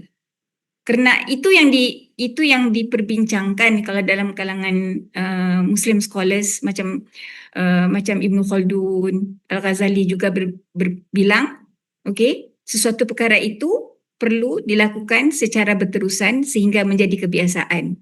Jadi kalau kebiasaan yang baik itu dia akan menjadi sifat yang baik. Tapi kalau kebiasaan yang buruk itu dia akan menjadi sifat yang buruk. Jadi bila dia sudah bila daripada sesuatu perkara yang dibiasakan itu akhirnya akan menjadi sebahagian daripada sifat kepribadian. Bila menjadi sifat kepribadian, dia akan menjadi susah untuk diubah. Jadi seboleh-bolehnya kalau dia melakukan sesuatu, anak-anak itu dia melakukan sesuatu biar dia melakukan sesuatu kerana dia sayang, kerana dia suka, bukan kerana dia benci. Kalau dia melakukan sesuatu kerana dia sayang, dia akan lakukan di hadapan kita dan di belakang kita. Tetapi kalau dia melakukan sesuatu kerana dia benci atau dia takut, dia akan melakukannya di hadapan kita, tapi di belakang kita dia tidak akan lakukan. Langsung mereka menjadi hipokrit. Tambah kalau kita menerangkan sesuatu itu dengan perkara yang sangat susah untuk diterima akal, yang kita sendiri merasakan kesusahan, bagaimana dengan anak? Pasti mereka juga merasa begitu. Jadi sebagai contoh, ya, kamu ambil mahal ini, kamu ambil barang ini kerana bilang, sebab kalau kita bilang sama orang kita mengambil barang, Allah sayang. Setiap kali tunjukkan sayang. Dan bila kita bercerita tentang anak-anak, tokoh-tokoh, tentang akhlak Rasulullah, kaitkan dengan betapa penyayangnya Rasulullah itu dengan anak-anak. Dan apa yang Rasulullah buat dengan para sahabat. Jangan dipisah-pisahkan antara history, antara sejarah dengan adab. Kita bercerita tentang sejarah, menghafal tentang tarikh, menghafal tentang, we talk about dates, we talk about names, but we are not talking about behavior. We are not talking about the practices. Kita bercerita dengan anak-anak kerana mereka ini mahu melihat bukti yang boleh dilihat dengan mata kasar. Jadi bukti itu melalui perlakuan kita. Jadi itu yang akan dipraktis dari kecil sampailah ke besar. InsyaAllah. Itu saja. Ya, terima kasih. Thank you, Dr. Mastura, Bapak Bayu. Semoga itu bisa menjawab beberapa hal yang mungkin dipertanyakan oleh Pak Bayu. Ya, thank you so much, Dr. Mastura. And we reach the time limit. So that last question from Mr. Bayu marks the end of the question and answer session. Yeah, and for others question yang sudah bertanya Bapak Ibu, thank you so much for the enthusiastic participation. Nanti kita mungkin bisa akomodasi pertanyaan yang belum kita kumpulkan, nanti kita bisa follow up ke Dr. Mastura via email dari teman-teman panitia. Yeah, so yeah, thank you so much. We're really sorry about the time limit, and so yeah, as I said, due to our limitation, we may close the discussion session now. And thank you so much once again, Dr. Mastura, for all your answers, the insights in Indonesian. We would say that as content mendaging. So it's very meaty content, very insightful. I truly enjoyed the materials that you have shared with us today. So thank you so much. And ladies and gentlemen, today's webinar actually has truly shown us the perfect combination of the three B's: brain, beauty, behavior. Yeah, and we have been fortunate as well to learn from these two outstanding women scholars who embody all these three. And just to summarize shortly, today we explored meaningful perspectives on empowering teachers in Arabic language instruction, while also gaining valuable insights into holistic approaches to early childhood education from both global and Islamic perspectives. And hopefully, these discussions that we have today, they remind us that education is actually all about nurturing human potential in its fullest sense, right? Whether intellectually, morally, spiritually, yeah, that's important, and socially. And on behalf of all participants, I would like to also extend another sincerest appreciation to Dr. Wesal, Dr. Master Abaziz, for your super duper inspiring presentation and generous sharing, mashallah, with us today. May Allah bless you continuously for sharing your insights. And before I wrap everything up here, again, I would like to invite Mr. Sulaiman to hand over our special gift for Dr. Mastura. To Mr. Sulaiman, the time and screen is yours. Baik, jazakallah khairan ukhtana Ayubi Cakradiwati, dan secara khusus Al-Ustadz Dr. Mastura Balsis, jazakallah khairan ala hadil ma'lumat an-nafi'ah al-mumtazah.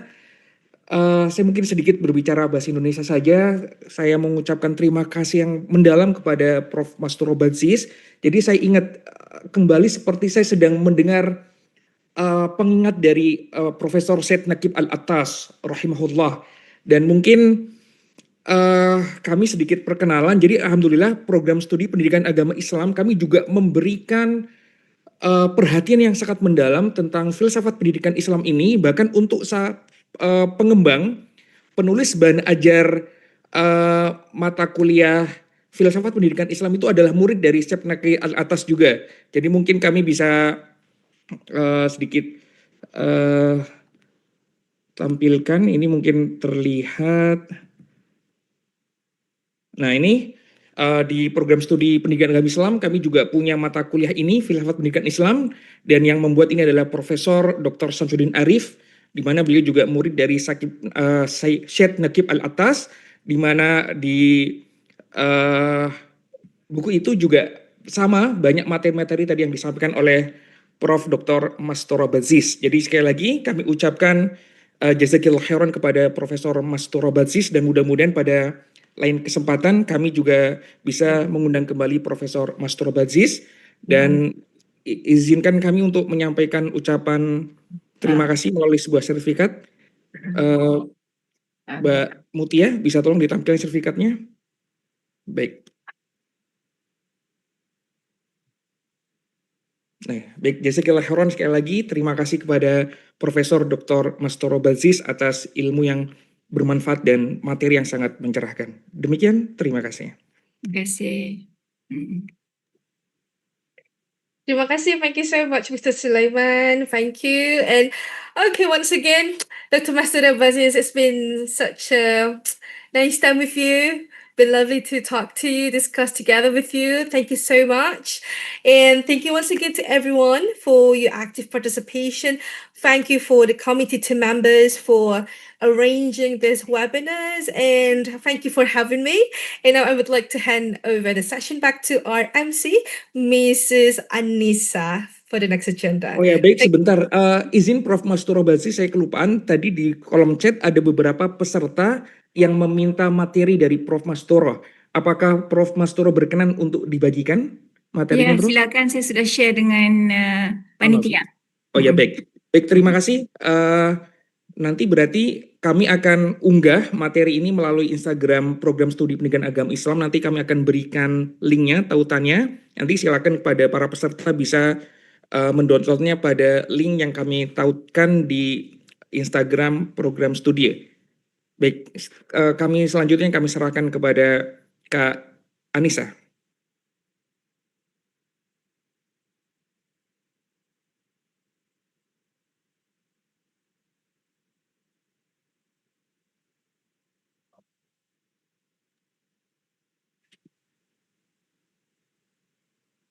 Itu aja di ngomong aja.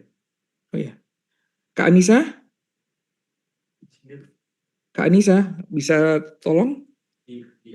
Oke. I'm sorry, barusan mic-nya gak bisa, belum di-cap. Oke. Okay. Thank you so much to our speakers for the enlightening presentation.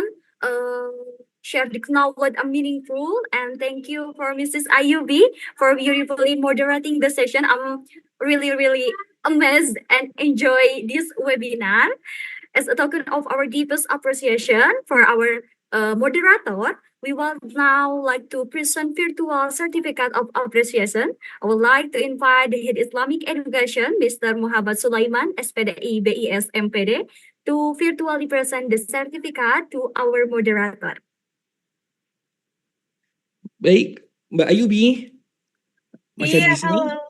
Ya. Baik, Mbak Ayubi, kami ucapkan terima kasih yang mendalam banget, luar biasa moderator yang juga super duper keren. Ya, jazakillah khairan. Mbak Ayubi Cakradiwati yang sudah memandu acara ini dengan luar biasa. Kami ucapkan terima kasih yang mendalam, jazakillah khairan. Terima kasih banyak. Terima kasih Ini banyak. sertifikatnya ditampilin?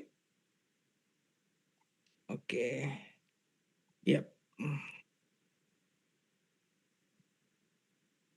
Ya, makasih Mbak Ayubi. Terima kasih banyak Pak Sulaiman dan juga teman-teman semua. Terima kasih banyak Mbak Nisa.